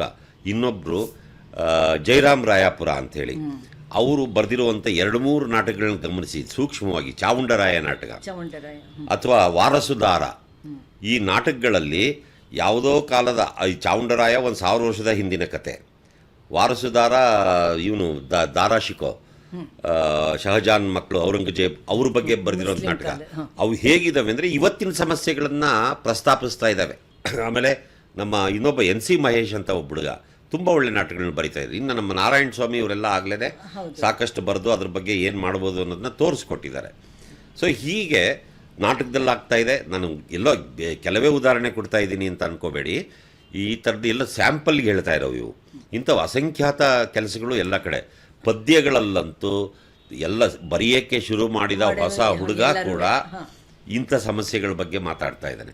ಇದು ಅರ್ಬನ್ ಅಲ್ಲೂ ಆಗಬಹುದು, ಹಳ್ಳಿಗಳಲ್ಲಿ ಇನ್ನೂ ಜಾಸ್ತಿ, ಎಲ್ಲ ಕಡೆ. ನಾನು ಹೇಳ್ತೀನಿ ನಿಮಗೆ, ಚಾಂದ್ ಪಾಷಾ ಅಂತ ಒಬ್ಬ ಕವಿ, ಅವನ ಪದ್ಯಗಳಲ್ಲಿ ಈ ಧರ್ಮಗಳ ನಡುವಿನ ಸಂಘರ್ಷ ಇದೆಯಲ್ಲ, ಒಬ್ಬ ಯಾರೋ ಹಿಂದೂ, ಇನ್ಯಾರೋ ಒಬ್ಬ ಮುಸ್ಲಿಮ್ಮು, ಅವರಿಬ್ಬರ ನಡುವೆ ಭಾಳ ದೊಡ್ಡ ಒಂದು ಇದು ಶುರುವಾಗಿ ಭಾಳ ದೊಡ್ಡ ಕಂದಕಗಳು ಏರ್ಪಾಟಾಗಿದ್ದಾವಲ್ಲ, ಅದನ್ನು ಬೆಸೆಯುವ ರೀತಿ ಒಳಗೆ ಚಾಂದ್ ಪಾಷನ್ ಪದ್ಯಗಳಿದ್ದಾವೆ. ಆಮೇಲೆ ಇನ್ನೊಬ್ಬ ಹೆಣ್ಮಗಳು ಮಂಜುಳಾ ಹುಲಿಕುಂಟೆ ಅಂಥೇಳಿ, ಅವಳದು ಎಷ್ಟು ಚೆನ್ನಾಗಿರುತ್ತೆ ಪದ್ಯ. ಈ ಕಾಲವನ್ನು ಆ ಹೆಣ್ಣುಮಗಳು ಹೇಗೆ ಅರ್ಥ ಮಾಡ್ಕೊಂಡಿದ್ದಾಳೆ. ನಾಗವೇಣಿ ಸ್ವಲ್ಪ ಅವರು ನಮ್ಮ ತಲೆಮಾರಿನವರು. ಇವರು ಯಾರು, ದಯಾ ಗಂಗನಘಟ್ಟ, ದಯಾನಂದ, ಆಮೇಲೆ ಗುರುಪ್ರಸಾದ್ ಕಂಟಲ್ಗೆರೆ, ಸ್ವಾಮಿ ಪೊನ್ನಾಚಿ, ಶ್ರೀಹರ್ಷ ಸಾಲಿಮಠ, ಹೀಗೆ ಇನ್ನೂ ಈ ಥರದ್ದು ಬೇಕಾದಷ್ಟು ತಕ್ಷಣಕ್ಕೆ ನನಗೆ ನೆನಪಾಗ್ತಾ ಇಲ್ಲ. ಇವರೆಲ್ಲ ಯಂಗ್ಸ್ಟರ್ಸ್, ಇವರು ಈ ಕಾಲದ ಹುಡುಗರು. ಮಿರ್ಜಾ ಬಶೀರು ಈ ಕಾಲದ ಹುಡುಗರು. ಅವರು ಆಮೇಲೆ ಪ್ರಬಂಧಗಳ ಪೈಕಿ ನಮ್ಮ ಚಂದ್ರಿಕಾ ಬರೆಯುವಂಥದ್ದಿರ್ಬೋದು, ಆಮೇಲೆ ಮಮತಾ ಅರಸೀಕೆರೆ ಬರೆಯೋ ಬರವಣಿಗೆಗಳು, ಕವಿತೆಗಳಿರ್ಬೋದು, ಮತ್ತೊಂದಿರ್ಬೋದು. ಉತ್ತರ ಕರ್ನಾಟಕದಲ್ಲೂ ದೇವರಾಜ್ ಹುಣಸಿಕಟ್ಟಿ ಅಂತ ಒಬ್ಬ ಹುಡುಗ ಎಷ್ಟು ಚೆನ್ನಾಗಿ ಬರೀತಾನೆ ಗೊತ್ತಾ ಪದ್ಯಗಳನ್ನು. ಓಕೆ, ಇವಾಗ ಇವ್ರುಗಳೆಲ್ಲ ಬರಿತಾ ಇದ್ದಾರಲ್ಲ, ಇವ್ರಿಗೆ ಪ್ಲಾಟ್ಫಾರ್ಮ್ ಯಾವುದು? ರೆಗ್ಯುಲರ್ ಆಗಿ ಇವಾಗ ನಮ್ಮ ಪತ್ರಿಕೆಗಳಲ್ಲೂ ಕೂಡ ಪ್ರಕಟ ಮಾಡೋದು ತುಂಬ ಕಡಿಮೆ ಆಗಿದೆ. ಇವರೆಲ್ಲ ಸ್ವತಃ ಬರೆದು ಮತ್ತು ಫೇಸ್ಬುಕ್ಗಳೆಲ್ಲ ಹಾಕ್ತು ಅಂತ ಹೇಳಿದ್ರೆ ಅದನ್ನು ಸೋಷಿಯಲ್ ಮೀಡಿಯಾದಲ್ಲಿ ಟೆಂಪ್ರರಿ. ಇವಾಗ ಇವ್ರ ಜನಕ್ಕೆ ಹೆಂಗೆ ತಲುಪ್ತಾ ಇದ್ದಾರೆ? ಇವಾಗ ನಿಮ್ಮ ಒಂದು ಸೀಮಿತ ಗ್ರೂಪ್ಗೆ ಮಾತ್ರನೇ ಹೋಗ್ತಾ ಇದೆಯಾ? ಇಲ್ಲ, ಇವರು ಅಲ್ಲಲ್ಲೇ ವೇದಿಕೆಗಳು ಮಾಡ್ಕೊಂಡಿದ್ದಾರೆ. ವೇದಿಕೆ ಅಂದ್ರೆ ಯಾವ ಥರ? ಅವರು ಒಂದು ಸಣ್ಣ ಗುಂಪು ಮಾಡ್ಕೊಳ್ತಾರೆ, ಅದ್ರ ಮೂಲಕ ಚಟುವಟಿಕೆಗಳು ನಡೆಸ್ತಾ ಇದ್ದಾರೆ. ಆಮೇಲೆ ಈ ಸಾಮಾಜಿಕ ಜಾಲತಾಣಗಳನ್ನು ಸಮರ್ಥವಾದ ರೀತಿಯಲ್ಲಿ ಈ ಹುಡುಗರು ಬಳಸ್ಕೊಳ್ತಾ ಇದ್ದಾರೆ. ಈ ನಾನು ಇಷ್ಟು ಜನ ಗಮನಿಸಿರೋದು ಹೆಚ್ಚು ಕಡಿಮೆ ಸೋಷಿಯಲ್ ಮೀಡಿಯಾಗಳಲ್ಲೇ. ಆಮೇಲೆ ಪುಸ್ತಕಗಳು ಪ್ರಿಂಟ್ ಆಗ್ತಾ ಇದ್ದಾವೆ. ಜೊತೆಗೆ ಈ ನಮ್ಮ ಸಾಹಿತ್ಯದ ಸಂಸ್ಥೆಗಳು, ಸಾಹಿತ್ಯ ಪರಿಷತ್ ಇರ್ಬೋದು, ಸಾಹಿತ್ಯ ಅಕಾಡೆಮಿ ಇರ್ಬೋದು, ಇವೆಲ್ಲ ಬೇಕಾದಷ್ಟು ನಾವು ಯುವಕರಿಗಾಗಿ ಸಾಹಿತ್ಯ ಅಕಾಡೆಮಿಯ ತರುಣ ಕವಿಗಳಿಗಾಗಿ 4 ವಲಯಗಳಲ್ಲಿ 4 ಯುವ ಕವಿಗೋಷ್ಠಿ ಮಾಡಿದವು. ಈಗ ಆಗಸ್ಟ್ ತಿಂಗಳಲ್ಲಿ ಹೊಸಪೇಟೆಯಲ್ಲಿ ಯುವ ಕವಿಗಳಿಗಾಗಿ ಒಂದು ಕಾವ್ಯಾಭಿರುಚಿ ಶಿಬಿರವನ್ನು ಮಾಡ್ತಾ ಇದ್ದೀವಿ. ಅದಕ್ಕೆ ನಮ್ಮ ಡಾಕ್ಟರ್ ನಟರಾಜ್ ಉಳಿಯಾರು ನಿರ್ದೇಶಕರಾಗಿ ಬರೋದಕ್ಕೆ ಒಪ್ಕೊಂಡಿದ್ದಾರೆ. ಅದು ಡೇಟು ಎಲ್ಲ ಫಿಕ್ಸ್ ಮಾಡಬೇಕು. ಅಬ್ದುಲ್ಲಾ ಅಂತೇಳಿ ಹೊಸಪೇಟೆಯಲ್ಲಿ ಒಬ್ಬರು ನಮ್ಮ ಸ್ನೇಹಿತರಿದ್ದಾರೆ, ಅದು ಅವರಲ್ಲೆಲ್ಲ ಸಂಘಟನೆ ಮಾಡ್ತಾರೆ. ಮತ್ತು ನಮ್ಮ ವಿಜಯನಗರ ಜಿಲ್ಲೆಯ ಇನ್ಚಾರ್ಜ್ ಇರುವಂಥ ನಮ್ಮ ಸಾಹಿತ್ಯ ಅಕಾಡೆಮಿಯ ಸದಸ್ಯರು ಡಾಕ್ಟರ್ ಮಲ್ಲಿಕಾರ್ಜುನ್ ಮಾನ್ಪಡೆ ಅವರೆಲ್ಲ ಅದನ್ನು ರೂಪರೇಷೆಗಳನ್ನು ಸಿದ್ಧಪಡಿಸ್ತಾ ಇದ್ದಾರೆ. ಇದು ಒಂದು ಭಾಗ. ಇವಾಗ ನೀವು ಇಷ್ಟೆಲ್ಲ ಮಾಡ್ತಾ ಇದ್ದೀರಾ, ನನಗೆ ಅನ್ಸೋದು ನಾನಿವಾಗ ಟೋಟಲಿ ನನಗೆ ಸಾಹಿತ್ಯದ ಬಗ್ಗೆ ಓದಿನ ಬಗ್ಗೆ ಆಸೆ ಇದೆ, ಸೀರಿಯಸ್ನೆಸ್ ಇದೆ, ಗೌರವ ಇದೆ. ನಮ್ಮ ಥರದವರು ಯಾರೋ ಒಂದು 5% ಮಾತ್ರ ಸಿಗ್ತೀವಿ. ಒಟ್ಟಾರೆಯಾಗಿ ಮುಂಚಿನ ಥರ ಇದು ಹೇಗೆ ಸರ್ಕ್ಯುಲೇಟ್ ಆಗ್ತಾ ಇದೆ, ಹೇಗೆ ಜನರನ್ನ ಇನ್ಫ್ಲುಯೆನ್ಸ್ ಮಾಡ್ತಾ ಇದೆ, ಅದು ಇಂಪಾರ್ಟೆಂಟ್ ಆಗುತ್ತೆ. ಇದು ಕನ್ವರ್ಟೆಡ್ ಗ್ರೂಪ್ ಮಧ್ಯೆನೇ ಚರ್ಚೆ ಆಗುತ್ತೆ, ಅಲ್ಲಲ್ಲೇ ಅದು ಬೆಳಗ್ತಾ ಹೋಗುತ್ತೆ ವಿನಃ ಹೊಸಬ್ರು ಹೇಗೆ ಬರ್ತಾರೆ ಅನ್ನೋದು ಇಂಪಾರ್ಟೆಂಟ್. ಇಲ್ಲ, ಅದು ಈ ನಮ್ಮಲ್ಲಿ ಈ ಸಾಹಿತ್ಯಕ್ಕೆ ಭಾಳ ದೊಡ್ಡ ಕನ್ಸ್ಯೂಮರ್ಸ್ ಯಾರು ಗೊತ್ತಾ? ವಿದ್ಯಾರ್ಥಿಗಳು. ನೀವು 1ನೇ ಕ್ಲಾಸಿಂದ ಹಿಡಿದು ಹೈಸ್ಕೂಲು, PUC ಈ ವಿದ್ಯಾರ್ಥಿಗಳು ಗಮನಿಸಿ. ಒಂದು ಚಿಕ್ಕ ಪ್ರೈಮರಿ ಶಾಲೆಯ ಮಗುವಿಗೆ ಯಾವುದೋ ಒಂದು ಪದ್ಯ ಇರುತ್ತೆ. ಅಜ್ಜನ ಕೋಲಿದು ನನ್ನೆಯ ಕುದುರೆ, ಹೆಜ್ಜೆಗೆ ಹೆಜ್ಜೆಗೆ ಕುಡಿಯುವ ಕುದುರೆ, ಕಾಲಿಲ್ಲದೆಯೇ ನಡೆಯುವ ಕುದುರೆ, ಕೂಳಿಲ್ಲದೆಯೇ ಬದುಕುವ ಕುದುರೆ, ಅಥವಾ ಕಾಮನ ಬಿಲ್ಲು ಕಮಾನು ಕಟ್ಟಿದೆ ಮೋಡದ ನಾಡಿನ ಬಾಗಿಲಿಗೆ, ಈ ಥರ ಕವಿತೆಗಳಿರ್ತವೆ. ನಾಗರ ಹಾವೆ ಹಾವಳು ಹೂವೆ ಬಾಗಿಲ ಬಿಲ್ಲದಳು ನಿನ್ನಯ ಠಾವೆ. ಆ ಹುಡುಗರು ಅದನ್ನು ಓದ್ತಾ ಏನು ಮಾಡ್ತಾರೆ, ಅದ್ರ ಬಗ್ಗೆ ನಿಧಾನವಾಗಿ ಆಸಕ್ತಿ ಬೆಳೆಸ್ಕೊಳ್ತಾರೆ. ಅವರು ಸಾಹಿತ್ಯದ ಕಡೆಗೆ ನಿಧಾನವಾಗಿ ಬರ್ತಾ ಸಾಹಿತ್ಯವನ್ನೇ ಗಂಭೀರವಾಗಿ ಓದುವಂಥ ಕೆಲಸವನ್ನು ಮಾಡ್ತಾರೆ. ಅವ್ರು ಬರ್ತಾರೆ ಸಾಹಿತ್ಯದ ಕಡೆಗೆ. ಇನ್ನೊಂದು ಕಡೆ ನಮ್ಮ ಸಾಫ್ಟ್ವೇರು ಇಂಜಿನಿಯರ್ಗಳು, ಈ ಥರದ ಹುಡುಗರು ಇದ್ದಾರಲ್ಲ, ವಂಡರ್ಫುಲ್. ಅವರು ಇವತ್ತು ಕನ್ನಡದಲ್ಲಿ ಭಾಳ ದೊಡ್ಡ ಕೆಲಸ ಮಾಡ್ತಿರೋರು. ಅವರು ಅದೇ ತಂದೆ ತಾಯಿ ಬಲವಂತಿಕೆ ಹೋಗ್ತಾರೆ, ಆಮೇಲೆ ಇಲ್ಲಿಗೆ ಬರ್ತಾರೆ. ಅದಕ್ಕೆ ಕಾರಣ ಯಾರು ಗೊತ್ತಾ? ಒಂದ್ಸೆಗೆ ನಮ್ಮ PUC ಟೆಕ್ಸ್ಟ್ಗಳು ಮತ್ತು ತೇಜಸ್ವಿ. ನಾವೇನು ಮಾಡಿದ್ದೀವಿ, ಟೆಕ್ಸ್ಟ್ PUC ಹಂತಕ್ಕೆ ಬಂದಾಗ ಅವ್ರು ಅದಾದ್ಮೇಲೆ ಓದಲ್ಲ ಕನ್ನಡ ಲಿಟ್ರೇಚರ್, BEಗೋ ಮೆಡಿಕಲ್ಗೋ ಹೋಗ್ತಾರೆ ಅಂತ ಇಟ್ಕೊಳ್ಳಿ. PUCಯಲ್ಲಿ ಟೆಕ್ಸ್ಟ್ ಮಾಡ್ಬೇಕಾದ್ರೆ ನಾವು ಪಕ್ಕಾ ಯೋಚನೆ ಮಾಡಿ ತೇಜಸ್ವಿಯನ್ನು ಇಡ್ತೀವಿ. ತೇಜಸ್ವಿದು ಯಾವುದು ಕರ್ವಾಲನೋ ಯಾವುದೋ ಇರುತ್ತೆ. ಈಗಲೂ ಕೂಡ ಕೃಷ್ಣೇಗೌಡನ ಆನೆ ಓದ್ತಾ ಇರ್ತಾರೆ. ಅದು ಯಾವಾಗ ತೇಜಸ್ವಿ ಓದೋಕ್ಕೆ ಶುರು ಇದ್ರೊಳಗೆ ಏನೋ ರುಚಿ ಇದೆ. ಅವರು ಓದ್ತಾ ಇದ್ದವ್ರು ಕೂಡ ಪಕ್ಕದಲ್ಲಿ ತೇಜಸ್ವಿ ಇಟ್ಕೊಂಡು ಅವ್ರದ್ದೆಲ್ಲ ಓದ್ತಾ ಕೊನೆಗೆ ಅವರು ವಿದ್ಯಾಭ್ಯಾಸವನ್ನು ಕಂಪ್ಲೀಟ್ ಮಾಡಿ ಒಂದು ಒಳ್ಳೆಯ ಉದ್ಯೋಗವನ್ನು ಪಡೆದ ಮೇಲೂ ಕೂಡ ತೇಜಸ್ವಿಯ ಕಾರಣಕ್ಕಾಗಿ ಇಡೀ ಕನ್ನಡ ಸಾಹಿತ್ಯವನ್ನು ತಿರುಗಿ ನೋಡುವಂಥ, ಸ್ವತಃ ತಾವೇ ಬರವಣಿಗೆಯಲ್ಲಿ ತೊಡಗಿಸಿಕೊಳ್ಳುವಂಥ ಮತ್ತು ಕನ್ನಡಕ್ಕೆ ಏನಾಗಬೇಕು ಅನ್ನೋದನ್ನ ಅವ್ರು ಹೇಳ್ತಾರೆ ಕರೆಕ್ಟಾಗಿ. ನಮಗೆ ಗೊತ್ತಾಗಲ್ಲ. IT ಸೆಕ್ಟರ್ ಅವ್ರಿಗೆ ಇವತ್ತು ನಾನು ಹೇಳ್ತೀನಿ, ನಮ್ಮ ಶ್ರೀಹರ್ಷ ಸಾಲಿಮಠ ಆದ ಸಾಫ್ಟ್ವೇರು, ಆಮೇಲೆ ನಾಗೇಗೌಡ, ಕಿಲ್ಲರ್ ನಾಗೇಗೌಡ ಅಂತೇಳಿ, ಆಮೇಲೆ ನಮ್ಮ ಜ್ಞಾನೇಶ್ವರ್ ಅಂತ ಒಬ್ಬ ಆತ ಕನ್ನಡ ಮೊದಲು ಅಂತ ಒಂದು ಸಂಘಟನೆ ಕಟ್ಟಿ ಕನ್ನಡದ ಸಮಸ್ಯೆಗಳಿಗೆ ಪರಿಹಾರ ಕಂಡುಹಿಡ್ಕೊಳ್ಳೋಕೆ ಎಲ್ಲರನ್ನೂ ಎಡತಾಗ್ತಾ ಇದ್ದಾರೆ. ಇವತ್ತು ಕೂಡ ನಮ್ಮ ಕಚೇರಿಯಲ್ಲಿ ಅವ್ರು ಬರ್ತಾ ಇದ್ದಾರೆ, ಏನೋ ಒಂದು ಸಭೆ ಮಾಡಬೇಕು, ಕನ್ನಡಕ್ಕೆ ಈ ಥರದ ತೊಂದರೆ ಬಂದಿದೆ ಬನ್ನಿ ಅಂತ.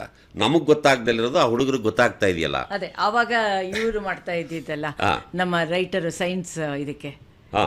ಸೊ ಆ ಥರ ತುಂಬ ಜನ ಈ ಥರದ ಹುಡುಗರು, ಹೊಸ ಕಾಲದ ಹುಡುಗರು ಬರ್ತಾ ಇದ್ದಾರೆ, ಇಲ್ಲ ಅಂತಲ್ಲ. ಆಮೇಲೆ ಈಗ ಓದುಗರ ಸಂಖ್ಯೆನೂ ಚೆನ್ನಾಗಿದೆ. ನಿಮಗೆ ಹಿಂದಿನ ಕಾಲದಲ್ಲಿ ಓದೋರಿಲ್ಲ, ಈಗಿನ ಕಾಲದಲ್ಲಿ ಓದೋರಿಲ್ಲ ಅಂದರೆ ಅದಕ್ಕೆ 2 ಕಾರಣ ನಿಮ್ಗೆ ಗೊತ್ತಿದೆ. ಹಿಂದಿನ ಕಾಲದಲ್ಲಿ ಓದೋರ ಸಂಖ್ಯೆನೇ ಇರಲಿಲ್ಲ, ಅಕ್ಷರವೇ ಗೊತ್ತಿರಲಿಲ್ಲ. ಈ ನಮ್ಮಪ್ಪ ನಮ್ಮವ್ವ ಖಂಡಿತ ಓದ್ತಾ ಇದ್ರು, ಆದರೆ ಅವರಿಗೆ ಅಕ್ಷರವೇ ಗೊತ್ತಿರಲಿಲ್ಲ. ನಾನು ಓದೋದು ನೋಡಿ ಸಂತೋಷ ಪಡೋರು, ನನ್ನ ಮಗನಾದರೂ ಓದ್ತಾನಲ್ಲ ಅಂತೇಳಿ. ಆಮೇಲೆ ನಮ್ಮ ತಾತ ಮುತ್ತಾದಿರಿಗಂತೂ ಅದು ಅಕ್ಷರ ಅಂದರೆ ಏನು ಗೊತ್ತೇ ಇಲ್ಲ ಅವ್ರಿಗೆ. ಇಂಥ ಒಂದು ಪರಿಸ್ಥಿತಿಯಲ್ಲಿ ನಾವು ಸಾವಿರಾರು ವರ್ಷ ಬದುಕಿದ್ದೀವಿ. ಇವತ್ತು ನಾವು ಅಕ್ಷರದ ಕಡೆಗೆ ಮುಖ ಮಾಡಿದ್ದೀವಿ. ಇವತ್ತು ಕಲಿತಾ ಇರೋರು, ಅವ್ರಿಗೆ ಆಸಕ್ತಿಗಳು ಬೇರೆ ಇರ್ತವೆ. ಇವತ್ತು ಈ ಸಾಮಾಜಿಕ ಜಾಲತಾಣಗಳಿರ್ಬೋದು, ಟಿವಿಗಳು, ಸಿನಿಮಾಗಳು ಆ ಓದಿನ ಹವ್ಯಾಸವನ್ನು ಸ್ವಲ್ಪ ಕುಗ್ಗಿಸ್ತಾ ಇರ್ಬೋದು, ಆದರೆ ಇನ್ಯಾವತ್ತೂ ಅದು ಪುಟ್ಟಿದೆ ಹೇಳುತ್ತೆ. ಇದು ಬೇಕೇ ಬೇಕು. ನೀವೇ ಹೇಳಿರಲ್ಲ, ಈ ಪ್ಲಾಟ್ಫಾರ್ಮ್ಸೇ ಅವರಿಗೆ ಒಂದು ಔಟ್ಲೆಟ್ ಆಗಿ ಕ್ರಿಯೇಟ್ ಆಗ್ತಾ ಇದೆ. ಆ ಒಂದು ರೆಸ್ಪಾನ್ಸು ಮತ್ತು ಲೈಕ್ಸ್ ಆ್ಯಂಡ್ ಡಿಸ್ಲೈಕ್ಸು ಕೂಡ ಪ್ರಮೋಟ್ ಆಗ್ತಾ ಇದೆ ಅಂತ. ಹಾಗಾದರೆ ಇವ್ರುಗಳಿಗೆ ಪಂಪರನ್ನ ಕುವೆಂಪುದು ಸೆಕೆಂಡು ಥರ್ಡ್ ಫೇಸಲ್ಲಿ ಗೊತ್ತಾಗುತ್ತೆ ಓ ಅಷ್ಟೇ. ಆದರೆ ಈ ಥರ ಬರವಣಿಗೆಗೆ ಎಲ್ಲದಕ್ಕೂ ಹೇಗೆ ಅವ್ರ ಭಾಷೆನ ಬಳಸ್ಕೋತಾರೆ?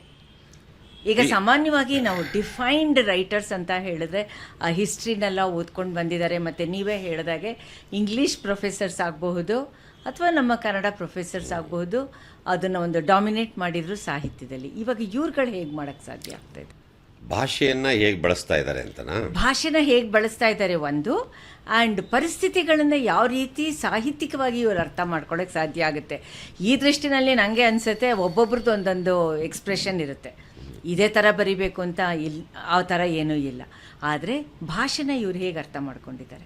ಭಾಷೆಯನ್ನು ಒಂದು ಸಾಹಿತ್ಯದ ಮಾಧ್ಯಮದಲ್ಲಿ ಬಳಸಬೇಕಾದ್ರೆ, ಅದನ್ನು ಕವಿತೆಯಾಗಿಯೋ ನಾಟಕವಾಗಿಯೋ ಕಥೆಯಾಗಿಯೋ ಬಳಸಬೇಕಾದ್ರೆ ಆ ಭಾಷೆಯ ಬಳಕು ಇದೆಯಲ್ಲ, ಅಥವಾ ಭಾಷೆಗಿರುವ ಸೊಗಡು ಇವೆಲ್ಲ ಇದಾವಲ್ಲ, ಅವುಗಳನ್ನು ಬಳಸ್ತಾ ಇದ್ದಾರೆ. ಅವರಿಗೆ ಒಂದು ವೊಕ್ಯಾಬ್ಯುಲರಿ ಇರುತ್ತೆ.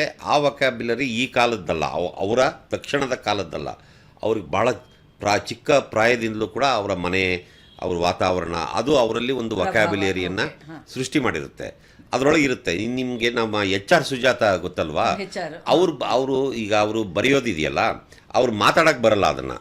ಆದರೆ ಅವ್ರ ಬಾಲ್ಯದ ಆ ನೆನಪುಗಳ ಭಾಷೆ, ತನ್ನ ಹಳ್ಳಿಯ ಭಾಷೆ, ಹಳ್ಳಿಯ ಜನ ಬಳಸ್ತಾ ಇದ್ದ ಭಾಷೆಯಲ್ಲಿ ಎಷ್ಟು ಚೆನ್ನಾಗಿ ಬರೀತಾರೆ ಅಂತಂದರೆ, ವಾಹ್, ನೀ ಇದನ್ನು ಮಾತಾಡಮ್ಮ ಅಂತಂದರೆ ಅಯ್ಯಮ್ಮ ಮಾತಾಡಲ್ಲ.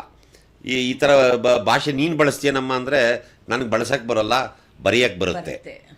ಸೊ ಯಾಕದು ಈ ಥರದ್ದು ಒಂದು ಮನಸ್ಥಿತಿ ಏನು ಅಂತಂದರೆ, ಆಕೆಗೆ ತನ್ನ ಚಿಕ್ಕ ವಯಸ್ಸಿನಲ್ಲಿ ತನ್ನ ಹಳ್ಳಿಯಲ್ಲಾಗಿರುವ ಈ ಅನುಭವಗಳೇ ಇವತ್ತಿನ ಆಕೆಯ ಬರಹದ ಭಾಷಿಕ ದ್ರವ್ಯ. ಇದು ಬಹಳ ಮುಖ್ಯ. ಚಿಕ್ಕ ವಯಸ್ಸಿನ ಅನುಭವಗಳಿದಾವಲ್ಲ, ಒಬ್ಬ ಲೇಖಕನಾದವನಿಗೆ ಬಾಲ್ಯದ ನೆನಪುಗಳು ದಟ್ಟವಾಗಿದ್ದಾಗ ಮಾತ್ರ. ನೋಡಿ, ಕುವೆಂಪು ಅವರ ಬರವಣಿಗೆ ಇದೆಯಲ್ಲ, ಅವರ ಕಾದಂಬರಿಗಳನ್ನು ಗಮನಿಸಿ, ಅವೆಲ್ಲ ಬಾಲ್ಯದ ನೆನಪುಗಳು. ಅವರ ನೆನಪಿನ ದೋಣಿಯನ್ನು ಜೀವನ ಚರಿತ್ರೆ ಬರೀತಾರೆ. ಹೆಚ್ಚು ಕಡಿಮೆ 1100 ಪುಟಗಳ ಉದ್ಗ್ರಂಥ ಅದು. ಅದನ್ನು ಬರೆದದ್ದು ಯಾವಾಗ? ಅವರು 30-35 ವರ್ಷದ ಹುಡುಗ ಇದ್ದಾಗ, ವಯಸ್ಸಾದ ಬರೆದಿಲ್ಲ ಅದು. ಆ ನೆನಪಿನ ಧ್ವನಿಯೊಳಗಿರೋದೆಲ್ಲ ಏನು? ಅವರ ಚಿಕ್ಕ ವಯಸ್ಸಿನ ಜೀವನ, ಆ ಚಿಕ್ಕ ವಯಸ್ಸಿನ ಅನುಭವ, ಇದನ್ನು ಬರೀತಾರೆ. ಸೊ ಈ ಥರದ ಅನುಭವಗಳು ನಮ್ಮ ಎಲ್ಲ, ಅವರು ಇಂಜಿನಿಯರ್ ಆಗಲಿ, ಡಾಕ್ಟರ್ ಆಗಲಿ, ಬೇನೇ ಆಗಿರಲಿ, ಆ ಬಾಲ್ಯದ ಅನುಭವಗಳು ಅವರಲ್ಲಿ ದಟ್ಟವಾಗಿರ್ತವೆ. ಅದನ್ನು ಅವರು ಆ ಭಾಷಿಕ ಮಾಧ್ಯಮವನ್ನು ಬಳಸ್ಕೊಂಡು ಆ ಲಯದಲ್ಲಿ ಭಾಷೆಯ ಎಲ್ಲ ಸೂಕ್ಷ್ಮಗಳನ್ನು ಗ್ರಹಿಸಿಕೊಂಡು ಏನು ಬರಿಬೇಕಾಗಿದೆಯೋ ಅದನ್ನು ಬರಿತಾಯಿದ್ದಾರೆ. ಓಕೆ, ಇವಾಗ ಇವರು ಒಂದು ಕಡೆಗೆ ಇವತ್ತಿನ ದಿನದ ಒಂದು MNC ಸೆಕ್ಟರಲ್ಲಿ ಇರ್ತಾರೆ, ಮತ್ತು ಈ ಕಡೆಗೆ ಬಂತು ಅಂತ ಹೇಳಿದರೆ ಒಂದು ಪ್ಯಾಷನೇಟ್ ಆಗಿ ಬರವಣಿಗೆ ಮೂಲಕ ಮಾಡ್ತಾ ಇರ್ತಾರೆ. ಎರಡಕ್ಕೂ ಯಾವ ರೀತಿ ಅವರು ಜಸ್ಟಿಸ್ ಕೊಡೋಕ್ಕೆ ಸಾಧ್ಯ ಆಗ್ತಾ ಇದೆ, ಮತ್ತು ಅವ್ರಿಗೆ ಒಂದು ಅಲ್ಲಿ ಆಗದೇ ಇರೋದನ್ನು ಕಂಡುಕೊಳ್ಳೋದಕ್ಕೆ ಈ ನಾಟಕ ಸಾಹಿತ್ಯ ಅನ್ನೋದನ್ನೇನಾದರೂ ಹುಡುಕ್ತಾ ಇದ್ದಾರೆ? ಆ ಥರ ಕೂಡ ಕೆಲವು ಕಾಮೆಂಟ್ಸ್ ಇರ್ಬೋದು. ಸತ್ಯ ನೀವು ಹೇಳೋದು. ಅವರು ಯಾವುದೋ ಒಂದು ವಿದ್ಯಾಭ್ಯಾಸವನ್ನು ಮಾಡಿ ಯಾವುದೋ ಒಂದು ಹುದ್ದೆಗೆ ಹೋಗ್ತಾರೆ, ಬೇಕಾದಷ್ಟು ಸಂಬಳ ಬರುತ್ತೆ, ಆದಾಯ ಇರುತ್ತೆ, ಸಂಪಾದನೆ ಮಾಡ್ತಾರೆ. ಕೊನೆಗೆ ಒಂದು ದಿವಸ ಅದ್ರ ಬಗ್ಗೆ ತಿರಸ್ಕಾರ ಬರುತ್ತೆ. ನಾನು ಎಷ್ಟು ಸಂಪಾದನೆ ಮಾಡಿದ್ರು ಅಷ್ಟೇ, ಮನುಷ್ಯನಾಗಿ ನನ್ನ ಆ ಒಳಗಿನ ಆತ್ಮದ ಸಂತೋಷ ಇದೆಯಲ್ಲ, ಈ ಎಲ್ಲ ಇವುಗಳಿಂದ ಲಾಭಗಳಿಂದ ಏನಾದರೂ ಸಿಗ್ತಾ ಇದೆಯಾ? ಇಲ್ಲಿ ಮೊದಲು ಅಲ್ಲೇ ಲಾಭ ಸಿಗುತ್ತೆ ಅಂತಲೇ ಹೋಗಿರೋದು. ಅಲ್ಲಿ ಯಾವಾಗ ಮನಸ್ಸಿಗೆ ಬೇಕಾದ ಆನಂದ ಅಲ್ಲಿ ಸಿಗಲ್ವೋ, ಉಳಿದದ್ದೆಲ್ಲ ಸಿಕ್ಬಿಟ್ಟಿರುತ್ತೆ ಅವ್ರಿಗೆ. ಮನೆ ಇರುತ್ತೆ, ಹೆಂಡತಿ ಇರ್ತಾಳೆ, ಮಕ್ಕಳಿರ್ತಾಳೆ, ಕಾರ್ ಇರ್ತವೆ, ಆಸ್ತಿ, ದುಡ್ಡು, ಬ್ಯಾಂಕಲ್ಲಿ ಬೇಕಾದಷ್ಟು ಇದು ಡೆಪಾಸಿಟ್ ಮಾಡ್ಕೊಂಡಿರ್ತಾರೆ, ದುಡ್ಡನ್ನು ಖರ್ಚು ಮಾಡ್ತಾ ಇರ್ತಾರೆ, ಒಳ್ಳೆ ದೇಶ ವಿದೇಶಗಳನ್ನ ಸುತ್ತಾಡ್ತಿರ್ತಾರೆ, ಅವ್ರಿಗೆ ಆನಂದ ಅನಿಸಿದ್ನೆಲ್ಲ ಸಂತೋಷ ಪಡ್ತಾ ಇರ್ತಾರೆ. ಆದರೆ ಇನ್ನೂ ಯಾವುದೋ ಒಂದು ಒಳಗಡೆ ಅವ್ರಿಗೆ ಹೇಳಿಕೊಳ್ಳಲಾಗದಂತಹ ಒಂದು ಕೊರಗು ಇರುತ್ತೆ. ಯಾರ ಕಡೆನೂ ಹೇಳ್ಕೊಳಕ್ಕಾಗಲ್ಲ. ನನಗೆ ಇಂಥದ್ದೇನೋ ಬೇಕು ಅಂತ ಅವ್ರಿಗೆ ಅದನ್ನು ಹೇಳೋಕ್ಕಾಗ್ತಾ ಇರಲ್ಲ. ಅದನ್ನು ಹೇಳುವ ಮಾಧ್ಯಮ ಯಾವುದು ಅಂದರೆ ಸಾಹಿತ್ಯ, ಕವಿತೆ ಒಳಗಡೆ ಅದನ್ನು ಹೇಳ್ಕೋಬಹುದು. ಮತ್ತೆ ಇದಕ್ಕೆ ಪ್ಯಾರಲಲ್ ಆಗಿ ಕೃಷಿಗೆ ವಾಪಸ್ ಬರ್ತಾ ಇರೋದು ಕೂಡ ಎಲ್ಲ ಇದ್ದಾರೆ. ಅದು ಎಲ್ಲ ವಾಪಸ್ ಎಷ್ಟೋ ಜನ ಹಳ್ಳಿಗಳಿಗೆ ಹೋಗ್ಬಿಟ್ಟಿದ್ದಾರೆ. ಎಲ್ಲ ದೊಡ್ಡ ದೊಡ್ಡ ವಿದ್ಯಾವಂತರೇ ಹೋಗಿರೋವಂಥದ್ದು. ಮತ್ತೆ ಕೋಆಪರೇಟಿವ್ ಫಾರ್ಮಿಂಗ್ ಅಲ್ಲಿ ಶುರು ಮಾಡಿದ್ದಾರೆ. ಮತ್ತೆ ಸಾಹಿತ್ಯದಲ್ಲೂ ಕೂಡ ಕ್ರಿಯೇಟಿವ್ ಫೀಲ್ಡ್ಗೂ ಕೂಡ ಇಂಥವ್ರು ಬರೋದಕ್ಕೆ ಸಾಧ್ಯ ಆಗ್ತಾ ಇದೆ. ಓಕೆ, ಈಗ ನನಗೆ ಅನ್ಸೋದು, ನೀವೀಗ ಫಸ್ಟ್ ಮಾತು ಶುರು ಮಾಡಿದಾಗ ಸಾಹಿತ್ಯದ ಚರಿತ್ರೆ ಹೇಳಿದ್ರಲ್ಲ, ಅದು ಬೇಕಾಗುತ್ತಾ? ಅದನ್ನು ಅರ್ಥ ಮಾಡ್ಕೊಳ್ಳೇಬೇಕಾಗುತ್ತೆ. ಅಲ್ಲ, ಅರ್ಥ ಮಾಡ್ಕೋಬೇಕು ಅಂದರೆ ಆ ಪ್ರಜ್ಞೆ ನಮಗಿರಬೇಕು. ನೀವು ಬರೀ ಸಾಹಿತ್ಯದ ಚರಿತ್ರೆ ಅಲ್ಲ, ಯಾವ ಫೀಲ್ಡಲ್ಲಿ ಕೆಲಸ ಮಾಡ್ತೀರೋ, ಈಗ ಯಾವುದೇ ಈ ಮಾಧ್ಯಮದ ಇದು ಕ್ಷೇತ್ರದಲ್ಲಿ ನೀವು ಸಾರಥಿ ಝಲಕ್ ಅಂತ ಮಾಡಿ ಇದ್ದೀರಿ. ಈ ಥರ ಹಿಂದೆ ಯಾರು ಮಾಡಿದರು, ಅದೆಲ್ಲ ಏನಾಯಿತು, ಹೇಗೆ ಮೂಡ್ ಬಂತು, ಒಂದು ಆಕಾಶವಾಣಿ ಇದು ಹೆಂಗಿತ್ತು, ಟಿ ವಿ ಮಾಧ್ಯಮ ಹೆಂಗೆ ಬಂತು, ಆಮೇಲೆ ಈ ಸಾಮಾಜಿಕ ಜಾಲತಾಣಗಳು, ಈಗ ಯೂಟ್ಯೂಬು ಇಂಥವೆಲ್ಲ ಇದಾವಲ್ಲ, ಇವುಗಳೆಲ್ಲ ಹೇಗೆ ಕೆಲಸ ಮಾಡ್ತಾರೆ. ಇದೊಂದು ಚರಿತ್ರೆ ಈ ಕ್ಷೇತ್ರದಲ್ಲಿ ಕೆಲಸ ಮಾಡೋ ನಿಮಗೆ ಗೊತ್ತಿರಬೇಕು. ಗೊತ್ತಿದ್ದಾಗ ನೀವು ಇನ್ನಷ್ಟು ಈ ಹಿಂದಿನ ಚರಿತ್ರೆ ಒಳಗಾಗಿರುವಂಥ ಲೋಪಗಳಿದಾವಲ್ಲ ಅದನ್ನು ಸರಿಪಡಿಸ್ಕೊಂಡು ಹೊಸ ಕಾಲದೊಳಗಡೆ ಇನ್ನಷ್ಟು ಹೊಸದಾಗಿ ವಿಸ್ತಾರವಾಗಿ ಏನು ಕೆಲಸ ಮಾಡ್ಬೋದು ಅನ್ನೋದು ನಿಮ್ಗೆ ಅರ್ಥ ಆಗಬೇಕಾದ್ರೆ ನಿಮಗೆ ಹಿಂದಿಂದ ಗೊತ್ತಿರಬೇಕು. ಬಾಬಾ ಸಾಹೇಬರು ಭಾಳ ಚೆನ್ನಾಗಿ ಹೇಳ್ತಾರೆ. ನಾನು ಬರೀ ಇದ್ರದ್ದೇ ಚರಿತ್ರೆ ಹೇಳಿದೆ, ಇಷ್ಟೇ ಅಲ್ಲ, ದೇಶ ಚರಿತ್ರೆ ಚೆನ್ನಾಗಿ ತಿಳ್ಕೊಬೇಕು ನಾವು. ಚರಿತ್ರೆಯನ್ನು ಮರೆತವನು ಚರಿತ್ರೆಯನ್ನು ಸೃಷ್ಟಿಸಲಾರ. ಸಾಹಿತ್ಯ ಅನ್ನೋದು ಒಂದು ಸೃಷ್ಟಿಯ ರೋಮಾಂಚಕ ಸನ್ನಿವೇಶ. ಅದು ಒಂದು ಒಳಗಿನ ಸೃಷ್ಟಿ, ಅದು ತುಡಿತ. ಆ ಸೃಷ್ಟಿ ಆಗಬೇಕಾದ್ರೆ ನಿಮಗೆ ಹಿಂದಿಂದು ಎಲ್ಲ ಸೂಕ್ಷ್ಮಗಳು ಗೊತ್ತಿರಬೇಕು, ಏನಾಗಿದೆ ಅಂತ ಗೊತ್ತಿರಬೇಕು. ಈ ದೃಷ್ಟಿಯಿಂದನೇ ನೀವು ಹಾಗಿದ್ರೆ ಅಕಾಡೆಮಿದು ರೆಸ್ಪಾನ್ಸಿಬಿಲಿಟಿ ತೆಗೆದುಕೊಂಡಿದ್ದ ತಕ್ಷಣನೇ ನೀವು ಸಾಮಾನ್ಯ ಜನರ ಹತ್ರ ಸಾಹಿತ್ಯ ತಗೊಂಡು ಹೋದ್ರಿ. ಹೌದು ಅಲ್ವಾ? ನೀವು ಅದನ್ನು ತಗೊಂಡು ಹೋದಾಗ ಅದನ್ನು ಪುಸ್ತಕ ಸಂಸ್ಕೃತಿ ಬಗ್ಗೆ ಆಗ್ಬೋದು, ಪುಸ್ತಕ ಪ್ರೀತಿ ಬಗ್ಗೆ ಆಗ್ಬೋದು, ಮತ್ತು ಬಹುಶಃ ನೀವು ಎಲ್ಲರೂ ಬರೀರಿ ಅನ್ನೋ ಥರ ಹೋಗಿಲ್ಲ ಅನಿಸುತ್ತೆ, ಓದಿ ಅರ್ಥ ಮಾಡ್ಕೊಳ್ಳಿ ಅನ್ನೋ ಥರ. ಹೇಗೆ ನೀವು ಅದನ್ನು ಜನಸಾಮಾನ್ಯರ ಹತ್ರ ಸಾಹಿತ್ಯ ಅಕಾಡೆಮಿನ ತೊಗೊಂಡು ಹೋಗಬೇಕು ಅಂತ ಯಾವ ದೃಷ್ಟಿಯಿಂದ ನಿಮ್ಗೆ ಅನ್ನಿಸ್ತು? ಅದು ಭಾಳ ಸರಳ. ನನ್ನಂಥವ್ನು ಇಲ್ಲಿಂದ ಬಂದಿರೋದು, ಈ ಸಾಮಾನ್ಯ ಕುಟುಂಬಗಳಿಂದ ಬಂದಿರೋರು. ಹೌದು, ನೀವು ಎಲ್ಲೋ ಹಳ್ಳಿ ಒಳಗಡೆ ಏನೋ ಆಗಬೇಕಾಗಿತ್ತು, ಹೊಲ ಉತ್ಕೊಂಡೋ ದನ ಕಾಯ್ಕೊಂಡೋ ಇರಬೇಕಾಗಿತ್ತು. ವಿದ್ಯಾಭ್ಯಾಸ ಸಿಕ್ಕಿದ್ದಕ್ಕೆ ಬಂದೆ. ವಿದ್ಯಾಭ್ಯಾಸ ಮಾಡಬೇಕಾದ್ರೂ ನನಗೆ ತೊಡಕೊಳ್ಳಿದ್ದು. ವಿದ್ಯಾಭ್ಯಾಸ ಮಾಡಬೇಕಾದ್ರೆ ನಾನು ಈವ್ನಿಂಗ್ ಕಾಲೇಜ್ಗೆ ಹೋಗಿ ಬೆಳಗ್ಗೆ ಆಟೋ ರಿಕ್ಷಾ ಓಡಿಸ್ತಾ ಇದ್ದೆ. ಸೊ ಈ ಥರದ ಅನುಭವಗಳಿದಾವಲ್ಲ ನನಗೆ, ಇದು ನನ್ನನ್ನು ನಾನು ಪಡ್ಕೊಂಡೆ. ನನಗೆ ಸರಿಯಾದ ಗುರುಗಳು ಸಿಕ್ಕಿದರು. ನಮ್ಮ ಕೀರಂ ಥರದ ಗುರು, ಲಂಕೇಶು, ಶಿವರುದ್ರಪ್ಪ, ಇಂಥ ಅನೇಕ ಮೇಷ್ಟ್ರುಗಳು. ಹೈಸ್ಕೂಲ್ನಲ್ಲಿ ಕಡೂರು ರಾಮಸ್ವಾಮಿ, ವೆಲಾಳ ಸತ್ಯಮ್ಮು. ನಾನು PUC ಓದಬೇಕಾದ್ರೆ ಒಬ್ಬರು ಜಿ ನಾರಾಯಣ್ ಅಂತ ಇಂಗ್ಲೀಷ್ ಮೇಷ್ಟ್ರು, ಎಷ್ಟು ಅದ್ಭುತವಾಗಿ ಇಂಗ್ಲೀಷ್ ಪಾಠ ಮಾಡೋದು. ನಾನು ಇಂಗ್ಲೀಷ್ ಒಳಗೆ ಫೇಲೇ ಆಗಲಿಲ್ಲ, ಆಮೇಲೆ ಇಲ್ಲಿ ಯಾವತ್ತೂ ಫೇಲ್ ಆಗಲಿಲ್ಲ. ಸೊ ಅಷ್ಟೇ. ಇವಾಗಲೂ ಅವರು ಇಲ್ಲಿ ರಾಜರಾಜೇಶ್ವರಿ ನಗರದಲ್ಲಿ ಇದ್ದಾರೆ, ಜಿ ನಾರಾಯಣ ಅಂಥೇಳಿ. ನಾನು ಆ ದೃಷ್ಟಿಯಿಂದನೇ ಕೇಳಿದ್ದು. ಈ ಥರ ಇದ್ದಕ್ಕಿದ್ದ ಹಾಗೇನೆ ನೀವು ಅಫ್ಕೋರ್ಸ್ ನೀವು ಹೇಳಿದ್ರೆ ತೇಜಸ್ವಿ ತರಹದ ಟೆಕ್ಸ್ಟ್ಗಳನ್ನು, ಚಾಪ್ಟರ್ಸ್ನ ಇಟ್ಟು ಅವ್ರಿಗೆ ಮೋಟಿವೇಟ್ ಮಾಡೋ ಹಾಗಾಗುತ್ತೆ ಅಂತ. ಈ ಥರ ದೃಷ್ಟಿನಲ್ಲಿ ಅವ್ರದ್ದು ಹೇಗಿರುತ್ತೆ ಮೆಂಟಾಲಿಟಿ? ಹೊಸದು ಇವಾಗ ನಿಮಗೆ ರೆಗ್ಯುಲರ್ ಲಿಟ್ರೇಚರ್ ಸ್ಟೂಡೆಂಟ್ಸ್ನ ನೋಡಿದಾಗ ಒಂಥರ ಇರುತ್ತೆ. ಈ ಥರ ಕನ್ವರ್ಟೆಡ್ ಗ್ರೂಪ್ದು ಸೈಕಾಲಜಿ ಹೇಗಿರುತ್ತೆ? ಇಲ್ಲ, ಅವ್ರಿಗೊಂದು ಹೊಸ ಯೋಚನೆ ಇರುತ್ತೆ. ಅಂದರೆ ಅವ್ರದ್ದು ಅನುಭವ ಕ್ಷೇತ್ರವೇ ಬೇರೆ ಅಲ್ವಾ. ಅಲ್ಲಿಂದ ಏನನ್ನೋ ತಗೊಂಡು ಬಂದು ಇಲ್ಲಿ ನಾನು ಪಂಪಾರ್ ಅನ್ನ ಕುಮಾರವ್ಯಾಸ ಅಂತ ಕೂತಿರ್ತೀನಿ, ಅವ್ರಿಗೆ ಇದು ಸುಮ್ಮನೆ ಕಿವಿ ಮೇಲೆ ಕೇಳಿಸ್ಕೊಳ್ತಾರೆ ಅಷ್ಟೇ. ಇದು ತೀರಾ ಅವರಿಗೆ ಅಗತ್ಯವೂ ಅಲ್ಲ, ಅನಿವಾರ್ಯವೂ ಅಲ್ಲ. ಅವರ ಒಳಗಿನ ಬೆರೆಗೆ ಬೇರೆ. ಆ ಬೆರಗನ್ನು ತಗೊಂಡು ಬಂದು ಕಟ್ತಾ ಇರ್ತಾರೆ ಅವರು. ಅದಕ್ಕೆ ಇದರಿಂದ ಎಷ್ಟು ಬೇಕೋ ಅಷ್ಟನ್ನು ತಗೊಳ್ತಾರೆ ಅಷ್ಟೇ ಹೊರತು ಸಂಪೂರ್ಣ ಇದ್ರ ಮೇಲೆ ಡಿಪೆಂಡ್ ಆಗಲ್ಲ. ನನಗೆ ಇವರು ತುಂಬ ಜಾಣರು ಇರ್ತಾರೆ, ಯಾರು ಇವಾಗ ಬರೀತಾ ಇರೋರು. ಅವ್ರಿಗೆ ಗೊತ್ತು ಹೇಗೆ ಇದನ್ನೆಲ್ಲ ನಿಭಾಯಿಸಬೇಕು ಅಂತ ಅನ್ನೋದು. ಆ ಸಾಮರ್ಥ್ಯವು ಅವ್ರಿಗಿರುತ್ತೆ, ಆ ಪ್ರತಿಭೆಯು ಅವ್ರಿಗಿರುತ್ತೆ. ಮಾಡ್ತಾ ಇದ್ದಾರೆ, ಕೆಲಸ ಮಾಡ್ತಾ ಇದ್ದಾರೆ. ಫಾರ್ ಎಕ್ಸಾಂಪಲ್ ವಸುಧೇಂದ್ರನ್ ತಗೋಬಹುದು. ಆ ವಸುಧೇಂದ್ರನ್ ತಗೊಳ್ಳಿ ನೋಡಿ, ಆತನ ಹೆಸರು ಹೇಳಬೇಕು. ನಾಗಾ ಹುಬ್ಳಿ ಅಂತ ಒಬ್ಬರು ಅಸ್ಸಾಂನಲ್ಲಿ ಯಾವುದೋ ಯೂನಿವರ್ಸಿಟಿಲಿ ಇದ್ದಾರೆ, ಎಷ್ಟು ಚೆನ್ನಾಗಿ ಬರೀತಾರೆ ಅಂತಂದರೆ. ಆಮೇಲೆ ಸುಕನ್ಯಾ ಸುಗನಹಳ್ಳಿ ಅಂತ ಯಾವುದೋ ಬೇರೆ ದೇಶದಲ್ಲಿದೆ, ಆಯಮ್ಮ ಓದಿರೋದು BSc ಅಗ್ರಿಕಲ್ಚರು. ಅವರ ಬರವಣಿಗೆಯನ್ನು ನೀವು ಗಮನಿಸಬೇಕಾಗ್ತದೆ. ಈ ಥರ ತುಂಬ ಜನ ಅನ್ಟಚ್ಡ್ ವಿಷಯಗಳು. ಫಾರ್ ಎಕ್ಸಾಂಪಲ್ ಇವರು ಮೋಹನ್ ದಾಸ, ಯಾರ ಥರ ಆ ಥರ ಬರೆಯೋಕ್ಕೆ ಸಾಧ್ಯ, ಹೇಳ್ಕೊಳಕ್ಕೆ ಸಾಧ್ಯ. ಆಮೇಲೆ ಈ ಬೇರೆ ಈಕ್ಷೇತ್ರಗಳು ನಮ್ಮ ಕಾಲದಲ್ಲೂ ಅಷ್ಟೇ. ನಮ್ಮ LC ನಾಗರಾಜು, ಆತ ಓದಿದ್ದು ಇಂಜಿನಿಯರಿಂಗು. ಅದನ್ನ ಓದ್ಬಿಟ್ಟು ಎಷ್ಟು ಚೆನ್ನಾಗಿ ಪದ್ಯ ಬರೆಯೋನು. ಈಗಲೂ ಆತನ ಬರವಣಿಗೆ ನೇಮಿಚಂದ್ರ ಇರ್ಬೋದು. ಅಲ್ಲ, LCದು ಪದ್ಯಗಳು, ನಿಮಗೆ LC ಪದ್ಯಗಳಿದಾವಲ್ಲ, ಆತ ಅದನ್ನು ಪಬ್ಲಿಷ್ ಮಾಡೋಕ್ಕೂ ಹೋಗಲ್ಲ. ಆತ ಅವನು ಬರೆದ ಕಥೆಗಳನ್ನು ಗಮನಿಸಿ. ಆತ ಈ ರೆಗ್ಯುಲರು ನಮ್ಮ ರೀತಿಯಲ್ಲಿ ಕನ್ನಡ ಸಾಹಿತ್ಯದ ವಿದ್ಯಾರ್ಥಿ ಅಲ್ಲ, ಆದರೆ ಆತನ ಟ್ಯಾಲೆಂಟು, ಅದನ್ನು ಗ್ರಹಿಸುವ ರೀತಿ ಬೇರೆ ಥರ ಇದೆ. ಇದನ್ನು ನಾವು ಒಪ್ಕೋಬೇಕಾಗ್ತದೆ. ಮತ್ತು ಅಂಥವರಿಂದಾಗಿ ನಮಗೆ ಸಾಹಿತ್ಯದ ವಲಯಕ್ಕೆ ಒಂದು ಶಕ್ತಿ ಬರ್ತಾ ಇರುತ್ತೆ. ಹೊಸ ಕಾಲದಲ್ಲಿ ಹೊಸ ನೀರಿನ ತೊರೆಗಳು ಬಂದು ಸೇರುವ ಹಾಗೆ ಅವರೆಲ್ಲರೂ ಕೂಡ ಇದನ್ನು ಮುಂದಕ್ಕೆ ತಗೊಂಡೋಗೋದಕ್ಕೆ ಪ್ರಯತ್ನ ಮಾಡ್ತಾ ಇರ್ತಾರೆ. ಈ ದೃಷ್ಟಿಯಿಂದನೇ ಇವತ್ತಿನ ದಿನ ನಿಮ್ಮ ಜೊತೆಗೆ ಪಾಡ್ಕಾಸ್ಟ್ ಮಾಡೋಣ ಅಂತ ಅಂದಿದ್ದು. ಬೇಸಿಕಲಿ ನೀವು ಪ್ರೊಫೆಸರು, ಯಂಗ್ ಮೈಂಡ್ ಜೊತೆಗೆ ಕೆಲಸ ಮಾಡಿದ್ದೀರಾ. ಮತ್ತು ಇದು ಸಾಹಿತ್ಯ ಅಕಾಡೆಮಿಗೆ ಬಂದಾದ ಮೇಲೆ ತುಂಬ ಹಟ್ಕೆ ಥರ ಬೇರೆ ತರಹ ವಿಷಯಗಳನ್ನು ತೆಗೆದುಕೊತಾ ಇದ್ದೀರಾ, ಜನರನ್ನ ಇನ್ವಾಲ್ವ್ ಮಾಡ್ಕೋತಾ ಇದ್ದೀರಾ. ಸಂತೆಗೆ ಹೋದ್ರಿ, ಅಲ್ಲಿ ಸಾಹಿತ್ಯ ಅಂತಂದರೆ, ಜೈಲಲ್ಲಿ ಸಾಹಿತ್ಯ ಒಂಚೂರು ಹಳೇದು, ಬಟ್ ನೀವು ಅದಕ್ಕೆ ಹೊಸ ಇಂಟರ್ಪ್ರಿಟೇಷನ್ ಜೈಲಲ್ಲಿ ಕೊಟ್ರಿ.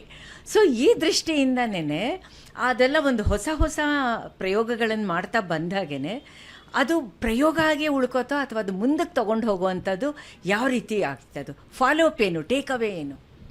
ನನಗೆ ಗೊತ್ತು ನಂದು ಎಷ್ಟು ಅಲ್ಪಾಯುಷ್ಯ ಅಂತ.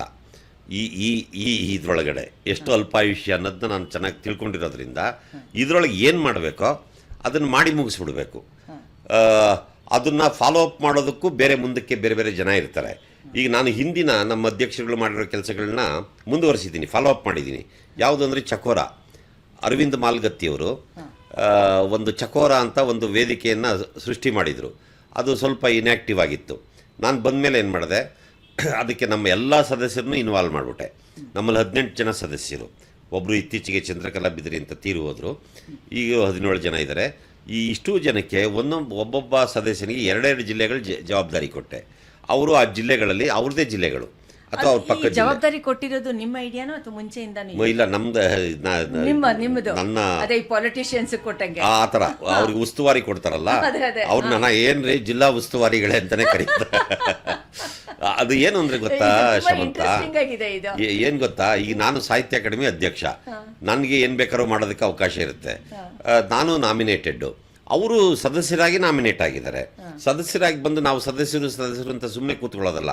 ಇಲ್ಲೇನೋ ಮೀಟಿಂಗ್ ಬರೋದು, ಕಾಫಿ ತಿಂಡಿ ತಿನ್ಕೊಳ್ಳೋದು, ಮನೆಗೆ ಹೋಗೋದು, ಟಿ ತಗೊಂಡು ಮನೆಗೆ ಹೋಗೋದು, ಅದಲ್ಲ. ಅದ್ರ ಜೊತೆಗೆ ಅವರು ನಿತ್ಯವೂ ಇದರೊಳಗಡೆ ಇನ್ವಾಲ್ವ್ ಆಗಬೇಕು. ನಾನು ಹೇಗೆ ಕೆಲಸ ಮಾಡ್ತಿರ್ತೀನೋ ನನ್ನಷ್ಟಲ್ಲದೆ ಇದ್ದರೂ ಕೂಡ ಅವರು ಇರುವ ಬಿಡುವಿನಲ್ಲೇ ಅಥವಾ ಸಾಹಿತ್ಯ ಅಕಾಡೆಮಿ ಅವ್ರಿಗೆ ತುಂಬ ಅಲ್ಪ ಇದನ್ನು ಕೊಡುತ್ತೆ. ತಿಂಗಳಿಗೆ 5,000 ರೂಪಾಯಿ ಗೌರವಧನ ಅಲ್ಲ, ಅದರ ಚಟುವಟಿಕೆಗಳಿಗೆ. ಚಕೋರದ ಒಂದು ಉಪನ್ಯಾಸಕ್ಕೆ 5,000 ರೂಪಾಯಿ. ಅದನ್ನ ಇಟ್ಕೊಂಡು ಪಾಪ ಅವರು ಅಲ್ಲಿನ ಸ್ಥಳೀಯ ಸಂಪನ್ಮೂಲಗಳನ್ನು ಸೇರಿಸಿ ಸ್ಥಳೀಯ ವಿದ್ವಾಂಸರನ್ನ, ಕವಿಗಳನ್ನ, ಲೇಖಕರನ್ನ ಇನ್ವಾಲ್ವ್ ಮಾಡಿ, ಯಾವುದೋ ಶಾಲೆನೋ ಕಾಲೇಜೋ, ಯಾವುದೋ ಮನೆ ಜಗಲಿಕಟ್ಟೆನೋ, ಯುವಕರ ಸಂಘವೋ, ಇನ್ಯಾವುದೋ ವೇದಿಕೆಯೋ ಎಲ್ಲೋ ಒಂದು ಕಡೆ ತಿಂಗಳಿಗೊಂದು ಉಪನ್ಯಾಸ ಏರ್ಪಾಟ್ ಮಾಡಲೇಬೇಕು. ಇದು ತಾಲೂಕು ಹೋಬಳಿ ಲೆವೆಲಲ್ಲಿ ಅವರು ಎಲ್ಲ ತಾಲೂಕುಗಳಿಗೂ ಹೋಗಿ, ಹೋಬಳಿಗೆ ಹೋಗಿ, ಹಳ್ಳಿಗೆ ಹೋಗಿ, ಸಂತೆಗೆ ಹೋಗಿ, ಇನ್ನೆಲ್ಲಾದರೂ ಹೋಗಿ, ಎಲ್ಲಾದರೂ ಸರಿಯೇ ತಿಂಗಳಿಗೊಂದು ಮಾಡಬೇಕು. ಇದು ಕಂಪಲ್ಸರಿ ಅಂತ ಮಾಡಿರೋದು? ಕಂಪಲ್ಸರಿ ಅಂತ ಮಾಡಿದ್ವಿ ನಾವು. ಆಮೇಲೆ ನಮ್ಗೆ ಅವ್ರಿಗೆ ಯಾರಿಗೆ ಕೈ ಕಾಲು ಎಲ್ಲ ಗಟ್ಟಿಯಾಗಿದ್ದು ಓಡಾಡಿದ್ರು ಅವರೆಲ್ಲ ತುಂಬ ಚೆನ್ನಾಗಿ ಮಾಡಿದ್ದಾರೆ.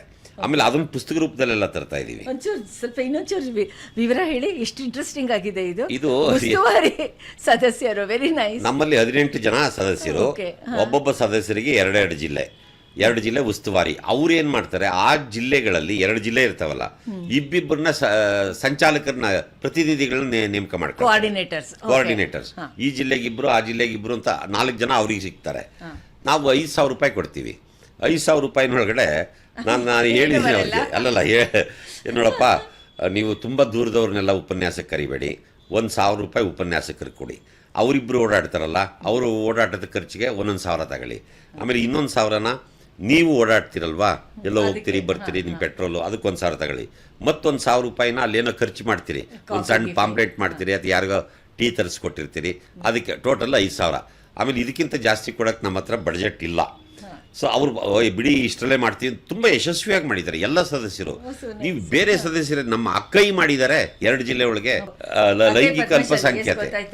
ಅಕ್ಕೈ ಚಿಕ್ಕಬಳ್ಳಾಪುರ ಜಿಲ್ಲೆ ಮತ್ತು ಬೆಂಗಳೂರು ಪೂರ್ವ ಜಿಲ್ಲೆ, ಈ KR ಪುರಂ ಅದೆಲ್ಲ ಬರುತ್ತಲ್ಲ, ಅಲ್ಲಿ 2 ಜಿಲ್ಲೆಗಳಲ್ಲಿ ಅವರು ಬಿಡುವಿಲ್ಲ ಆಕೆಗೆ. ಅಷ್ಟರ ನಡುವೆಯೂ ಕೂಡ ಏನು ಮಾಡಬೇಕೋ ಅದನ್ನು ಮಾಡಿದ್ದಾರೆ ಅವರು. ಸೊ ಅದು ಎಷ್ಟು ಸಂಚಲನ ಮೂಡಿಸಿದೆ ಅಂತಂದರೆ, ಸಾಹಿತ್ಯ ಅಕಾಡೆಮಿಯನ್ನು ಇಡೀ ಕರ್ನಾಟಕದ ಉದ್ದಗಲಕ್ಕೂ ತಂಡೊಟ್ಟೋಗಿದೆ. ನ್ಯಾಚುರಲಿ ಇಡೀ ಎಲ್ಲ ಯಾರು ಕೂಡ ನಮ್ಮ ಜಿಲ್ಲೆಗೆ ಬಂದಿಲ್ಲ, ಸಾಹಿತ್ಯ ಅಕಾಡೆಮಿಯವರು ಏನು ಮಾಡ್ತಾ ಇಲ್ಲ, ಹಂಗೆ ದೂರೋ ಹಾಗೇ ಇಲ್ಲ. ಎಲ್ಲ ನಿಮ್ಮ ಜಿಲ್ಲೆ ಒಳಗೆ ಏನಾಗಿಲ್ವಪ್ಪ, ಇದು ನೋಡಿ ಇದು ಆಗ್ತಾ ಇದೆ ಮಾಡಿ. ಅದ್ರ ಜೊತೆಗೆ ನಾವು ಬೇರೆ ಬೇರೆ ಜಿಲ್ಲೆಗಳನ್ನು ಗಮನದಲ್ಲಿಟ್ಕೊಂಡು ಎಲ್ಲೆಲ್ಲ ಅನುಕೂಲ ಇದೆಯೋ ಅಲ್ಲೆಲ್ಲ ಹೋಗಿ ಝೋನಲ್ಲು ಇದರೊಳಗಡೆ ಕವಿಗೋಷ್ಠಿಗಳನ್ನು, ಆಮೇಲೆ ವಿಚಾರ ಸಂಕಿರಣಗಳು, ಆಮೇಲೆ ವರ್ಕ್ಶಾಪ್ಗಳು ಇವೆಲ್ಲ ಮಾಡ್ತಾಯಿದ್ದೀವಿ. ಸೊ ಇದು ಹಾಗಾಗಿ ಜನಗಳ ನಡುವೆ ಹೋಗೋದಕ್ಕೆ ಸಾಧ್ಯ ಆಯಿತು. ಜನಗಳ ನಡುವೆ ಹೋಗೋದು ಯಾಕೆ ಅನ್ನೋದು ಇನ್ನೊಂದು ಪ್ರಶ್ನೆ ಇರುತ್ತೆ ನಿಮ್ಮದು. ಇಲ್ಲ, ಯಾಕೆ ಅಂತ ನಾ ಹೇಳಲ್ಲ. ಇವಾಗ ಯಾಕೆ ಅನ್ನೋ ಪ್ರಶ್ನೆ ಇವ್ರು ನನ್ನನ್ನು ಕೇಳ್ತಾ ಇದ್ದಾರೆ ಅಂತ ನಾನು ಉತ್ತರ ಕೊಡ್ತೀನಿ. ಈಗ ನಾವುಗಳು ನಮ್ಮ ಥರದವರು ಓದ್ತೀವಿ, ಓದಾದ್ಮೇಲೆ ಅದ್ರ ಬಗ್ಗೆ ಯೋಚನೆ ಮಾಡ್ತೀವಿ, ಎಷ್ಟು ಚೆನ್ನಾಗಿ ಬರೆದಿದ್ದಾರೆ ಅಂತ ಹೇಳ್ತೀವಿ. ಆದರೆ ಆ ಒಂದು ರಸಾನುಭವ ಅಂತ ಹೇಳ್ತಾರಲ್ಲ, ಅದನ್ನು ನಾವು ಪಡ್ಕೊತಿದ್ದೀವಲ್ಲ, ಅದನ್ನು ಇಂಟ್ರಡ್ಯೂಸ್ ಮಾಡೋದಕ್ಕೆ ಅಂತ ಇವರು ಡಿಸೆಂಟ್ರಲೈಸ್ ಮಾಡಿದಾರಲ್ಲ, ಡಿಸಿಮಿನೇಷನ್ ಅಂತ ಮಾಡಿದಾರಲ್ಲ ಎಂಟೈರ್ ಕರ್ನಾಟಕಗೆ, ಅದು ಇವತ್ತಿನ ದಿನ ತುಂಬ ಮುಖ್ಯ ಆಗುತ್ತೆ. ಬರೀಲೇಬೇಕು ಅಂತ ಇಲ್ಲ, ಓದಲೇಬೇಕು ಅಂತ ಇಲ್ಲ, ಆದರೆ ಈ ಥರ ಒಂದು ಕಾರ್ಯಗಾರಿಕೆ ಮತ್ತು ಎಕ್ಸ್ಪೋಜರ್ ಸಿಕ್ಕಿದಾಗ ನಮ್ಮ ಒಂದು ಪರ್ಸನಾಲಿಟಿ ಖಂಡಿತ ಚೇಂಜ್ ಆಗುತ್ತೆ ಅಂತ ನಾನು ಅಂದ್ಕೊಂಡಿದ್ದೀನಿ. ಕರೆಕ್ಟಾ? ಹೌದು, ಓದುವಿಕೆ ನಿಮ್ಮನ್ನು ಪರಿಪಕ್ವಗೊಳಿಸುತ್ತೆ. ಇವಾಗ ಈ ಮಾಡೆಲ್ನ ಪರಿಷತ್ತೇ ಯಾವತ್ತೇ ಮಾಡ್ಬೋದಾಗಿತ್ತಲ್ವಾ? ಪರಿಷತ್ನವರು ಮಾಡ್ಬೋದಾಗಿತ್ತು. ಈಗ ನೋಡಿ, ಅವ್ರಿಗೆ ಜಿಲ್ಲಾ ಅಧ್ಯಕ್ಷರುಗಳಿದ್ದಾರೆ. ಹೌದು, ಎಲ್ಲ ಕಡೆ ಜಿಲ್ಲಾ ಕಚೇರಿಗಳು, ಸಭಾಭವನಗಳು ಎಲ್ಲ ಇದ್ದಾವೆ. ಅಷ್ಟೇ ಅಲ್ಲ, ತಾಲೂಕು ಅಧ್ಯಕ್ಷರಿದ್ದಾರೆ, ಹೋಬಳಿ ಅಧ್ಯಕ್ಷರು ಮಾಡಿದ್ದಾರೆ. ಮಾಡಬಹುದು.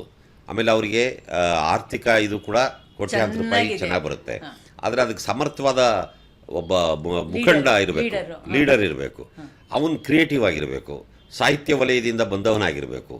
ಅವನು ಸಾಹಿತ್ಯ ವಲಯದಿಂದ ಬಂದಿದ್ದರೆ ಅವನಿಗೆ ಒಂದು ಸೃಜನಶೀಲ ಮನಸ್ಥಿತಿ ಇರುತ್ತೆ.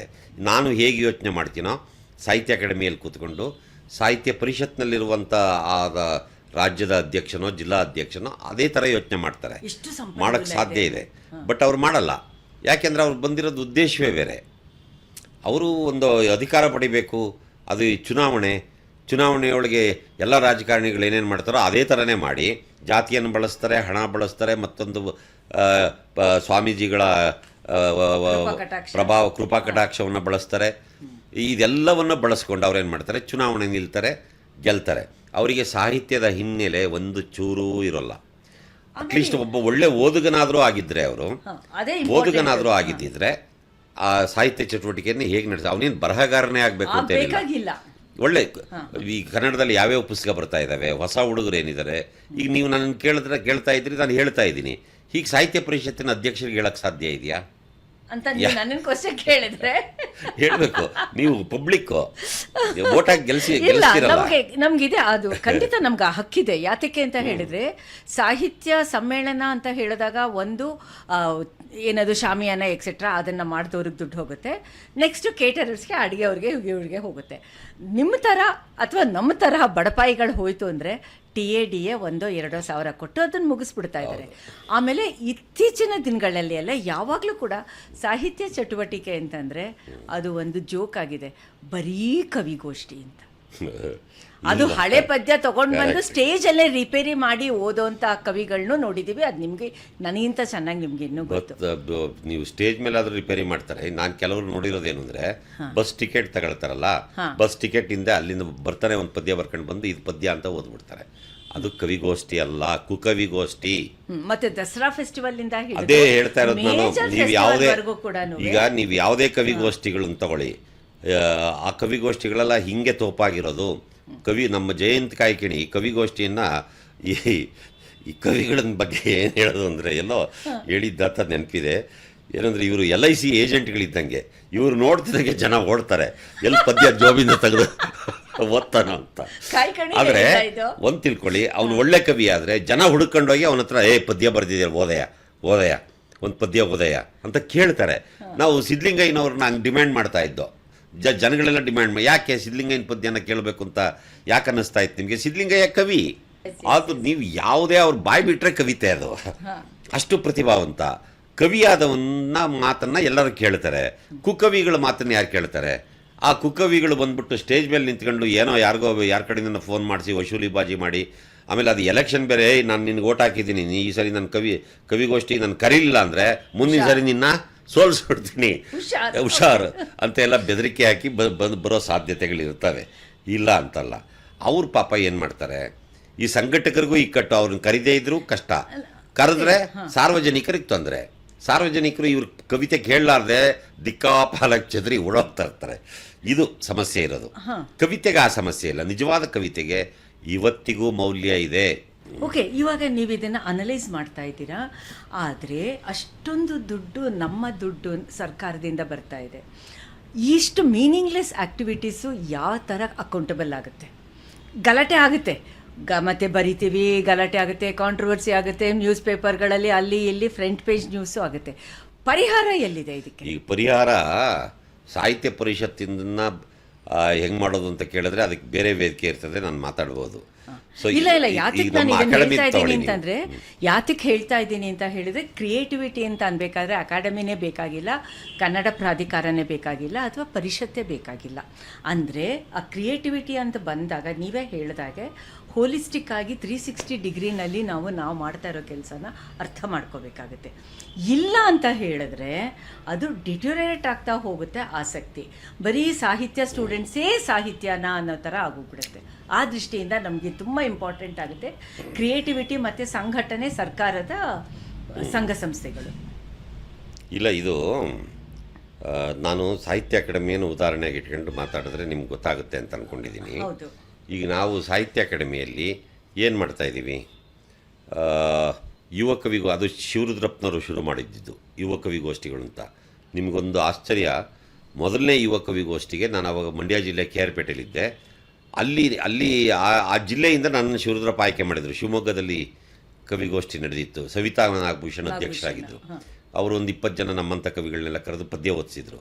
ಅದು ನಮಗೊಂದು ಎನ್ಕರೇಜ್ಮೆಂಟು. ಎರಡನೇ ಕವಿಗೋಷ್ಠಿ ಧಾರವಾಡದಲ್ಲಿ ಮಾಡಿದ್ರು. ಬಸವರಾಜ ಒಕ್ಕುಂದ ಅದರ ಅಧ್ಯಕ್ಷತೆ ವಹಿಸಿದ್ರು.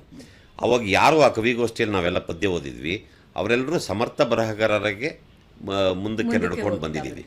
ಇವಾಗಲೂ ಅಷ್ಟೇ. ಈ ನಡುವೆ ಅವರು 2 ಯುವ ಕವಿಗೋಷ್ಠಿ ಮಾಡಿದರು. ನಾನು 4 ಯುವಗೋಷ್ಠಿಯನ್ನು ಏಕಕಾಲದಲ್ಲೇ 4 ವಲಯಗಳಲ್ಲಿ ಮಾಡೋದ್ರ ಮೂಲಕ ಸುಮಾರು ಹೆಚ್ಚು ಕಡಿಮೆ 85-90 ಜನ ಯುವ ಕವಿಗಳನ್ನ ಕರೆದು ಅವರು ಪದ್ಯ ತರಿಸ್ಕೊಂಡು ಅದನ್ನು ಎಕ್ಸ್ಪರ್ಟ್ಸಿಗೆ ಕೊಟ್ಟು ಓದಿಸಿ ಅದನ್ನು ಆಯ್ಕೆ ಮಾಡಿ, ಅಕಸ್ಮಾತಾಗಿ ಯಾವುದನ್ನು ಅವ್ರು ಏನಾದರೂ ಮಾಡಿ ಬಿಟ್ಬಿಟ್ಟಿದ್ರೆ ಏನಪ್ಪ ಅಂತ ಮತ್ತೆ ನಾನು ಅದನ್ನೆಲ್ಲ ಓದಿ ಅದರೊಳಗೆ ಮತ್ತೆ ಪಿಗೆ ನೋಡ್ರಿ ಇದನ್ಯಾಕ್ರಿ ಬಿಟ್ಟಿದ್ದೀರಿ, ಇದು ತೊಗೊಳ್ರಿ ಅಂತ ಕೊಟ್ಟು, ಆಮೇಲೆ ಇನ್ಯಾವುದೋ ಕೆಟ್ಟ ಪದ್ಯ ಸೇರಿಸಿರ್ತಿದ್ರು, ಇದ್ಯಾಕ್ರಿ ಸೇರಿಸಿರಿ, ತೆಗಿರಿ ಇದನ್ನು ಅಂತ ಹೇಳಿ ಒಳ್ಳೆ ಕವಿಗಳನ್ನ ಒಂದು 20-25 ಜನ ಒಂದೊಂದು ವಲಯ. ಸೊ ಅಲ್ಲಿ ಅವ್ರ ಕೈಲಿ ಪದ್ಯ ಓದಿಸ್ತು. ತುಂಬ ಚೆನ್ನಾಗಿ ಅವರೆಲ್ಲ ಪದ್ಯಗಳನ್ನು ಓದಿದರು. ಆ ಥರ ಮಾಡಿದ್ರೆ ಶಮಂತ ಒಳ್ಳೆಯ ಕಾವ್ಯ ಇರುತ್ತೆ, ಒಳ್ಳೆ ಬರಹಗಾರನು ಇರ್ತಾನೆ, ಅದ್ರ ಮೂಲಕ ಒಳ್ಳೆ ಸಮಾಜ ಕೂಡ ಸೃಷ್ಟಿಯಾಗುತ್ತೆ. ಇಲ್ಲ ಅಂತಂದರೆ ಏನು ಮಾಡೋಕ್ಕಾಗುತ್ತೆ? ಚಂಪಾ ಯಾವಾಗಲೂ ಹೇಳೋರು, ನನ್ನ ಪದ್ಯ ಜಾಸ್ತಿ ಆಗಿ ಬರಿತೀನಿ ಅಂದರೆ ಚಿಕ್ಕದು ಬೇಗ ಮುಗ್ದೋಗ್ಬಿಡುತ್ತೆ ಅಂತ. ಓಕೆ, ಈಗ ಈ ದೃಷ್ಟಿಯಿಂದ ತಗೋತು ಅಂತ ಹೇಳಿದ್ರೆ ತುಂಬ ಜನ ಕವಿಗಳು ಅಥವಾ ಯಾವುದ್ಯಾವುದು ಮತ್ತು ಏನದು ರೆಕಗ್ನಿಷನ್ ಅಂತ ಬಂದಾಗ, ಪ್ರಾಮಿನೆನ್ಸ್ ಅಂತ ಬಂದಾಗ ಬರೀ ದುಡ್ಡು ಒಂದೇ ಅಲ್ಲ, ಸೋಷಿಯಲ್ ರೆಕಗ್ನಿಷನ್ ಈಸ್ ಆಲ್ಸೋ ಒಂದು ಕ್ಯಾಪಿಟಲ್. ಅದು ಒಂದು ವಿಸಿಬಲ್ ಆಗಿ ಬರುತ್ತೆ ಅಂತ. ಇಂಥ ಟೈಮ್ನಲ್ಲಿ ಬರೆಯೋರು ಅವರು ಜಾಸ್ತಿ ಇನ್ಫ್ಲೂಯೆನ್ಸ್ ಆಗ್ತಾರೆ. ಇವತ್ತಿನ ದಿನ ಇನ್ಫ್ಲೂಯೆನ್ಸರ್ಸ್ ಅಂತ ಇರ್ತಾರೆ, ನಾವುಗಳೆಲ್ಲರೂ ಆಗ್ತೀವಿ. ಬದುಕು ಬೇರೆ ಬರಹ ಬೇರೆ ಅಂತಂದರೆ ಏನು? ಅಲ್ಲ, ಬದುಕಿನಿಂದಲೇ ಬರಹ ಬರೋದು. ಮತ್ತು ಬರಹದಿಂದಾಗಿಯೂ ಒಂದು ಹೊಸ ರೀತಿಯ ಬದುಕು ರೂಪುಗೊಳ್ಳುತ್ತೆ. ಒಂದಕ್ಕೊಂದಕ್ಕೆ ಭಾಳ ಗಂಭೀರವಾದ ಸಂಬಂಧ ಅಲ್ಲ. ಬದುಕು ಬೇರೆ ಲಂಕೇಶರು ಹಂಗೆ ಹೇಳಿರೋಕ್ಕೆ ಸಾಧ್ಯ ಇಲ್ಲ, ಹೇಳಿದ್ರೆ ಚೆಕ್ ಮಾಡಬೇಕಾಗುತ್ತೆ. ಆದರೆ ನನ್ನ ಪ್ರಕಾರ ಬದುಕು ಬರಹ ಒಂದೇ. ನನ್ನ ಬದುಕಿನ ಅನುಭವಗಳಿಂದಲೇ ನಾನು ಬರವಣಿಗೆಯನ್ನು ಮಾಡೋಕ್ಕೆ ಸಾಧ್ಯ. ಸೊ ಸಮಸ್ಯೆ ಏನು ಅಂತಂದರೆ, ನಾನು ಬರೆದ ಹಾಗೆ ಬದುಕಬೇಕಾಗಿತ್ತು. ಬರೆದ ಹಾಗೆ ಬದುಕ್ತಲೇ ಇರೋದ್ರಿಂದ ನಮ್ಮ ಸಮಾಜ ನಾಶ ಆಗ್ತಾಯಿದೆ. ಬಸವಣ್ಣ ಅವ್ರೇನು ಹೇಳ್ತಾರೆ, ನುಡಿಯೊಂದು ಪರಿ ನಡೆಯೊಂದು ಆಗಬಾರ್ದು, ಎಲ್ಲ ಒಂದೇ ಆಗಿರಬೇಕು. ಜನ ಬದುಕಲಿ ಅಂತ ಕಾವ್ಯ ಬರಿತೀನಿ ಅಂತ ಹರಿಹರ ಹೇಳ್ತಾನೆ. ಜನ ಬದುಕಲಿ ಅಂತ. ನನಗೋಸ್ಕರ ನಾನು ಪದ್ಯ ಬರ್ಕೊಳ್ಳೋದಲ್ಲ, ನಂದೇನೋ ಇದಾಗಬೇಕು, ನನಗ್ಯಾವುದೋ ಪ್ರಶಸ್ತಿ ಬರಬೇಕು, ನನಗ್ಯಾವುದೋ ಸ್ಥಾನಮಾನ ಸಿಗಬೇಕು, ಆ ಕಾರಣಕ್ಕಲ್ಲ. ಆಮೇಲೆ ನಮ್ಮ ಕವಿಗಳು ವ್ಯಾಪಕವಾಗಿ ಎಲ್ಲೋ ಒಂದು 5% 10% ಅದು ಇದು ಬಯಸೋವಂಥವ್ರು ಇರ್ಬೋದಿಲ್ಲ ಅಂತಲ್ಲ, ಆದರೆ ವ್ಯಾಪಕವಾಗಿ ಯಾವ ಬಯಕೆಯೂ ಇಲ್ಲದೆ ನಿಸ್ವಾರ್ಥವಾಗಿ ಈ ಸಾಹಿತ್ಯದ ಸೇವೆಯನ್ನು ಮಾಡ್ತಾಯಿದ್ದಾರೆ. ಇವತ್ತು ಸಾಹಿತ್ಯ ಅಕಾಡೆಮಿ ಇಷ್ಟು ಯಶಸ್ವಿ ಕೆಲಸಗಳನ್ನ ಮಾಡೋದಕ್ಕೆ ನಮಗೆ ದುಡ್ಡಕ್ಕೆ ಕಾರಣ ಅಲ್ಲ. ಯಾಕೆ ಹೆಂಗೆ ಸಾಧ್ಯ ಇದೆ? ನಮ್ಮ ಲೇಖಕರಿಂದ ಸಾಧ್ಯ ಆಗಿದೆ.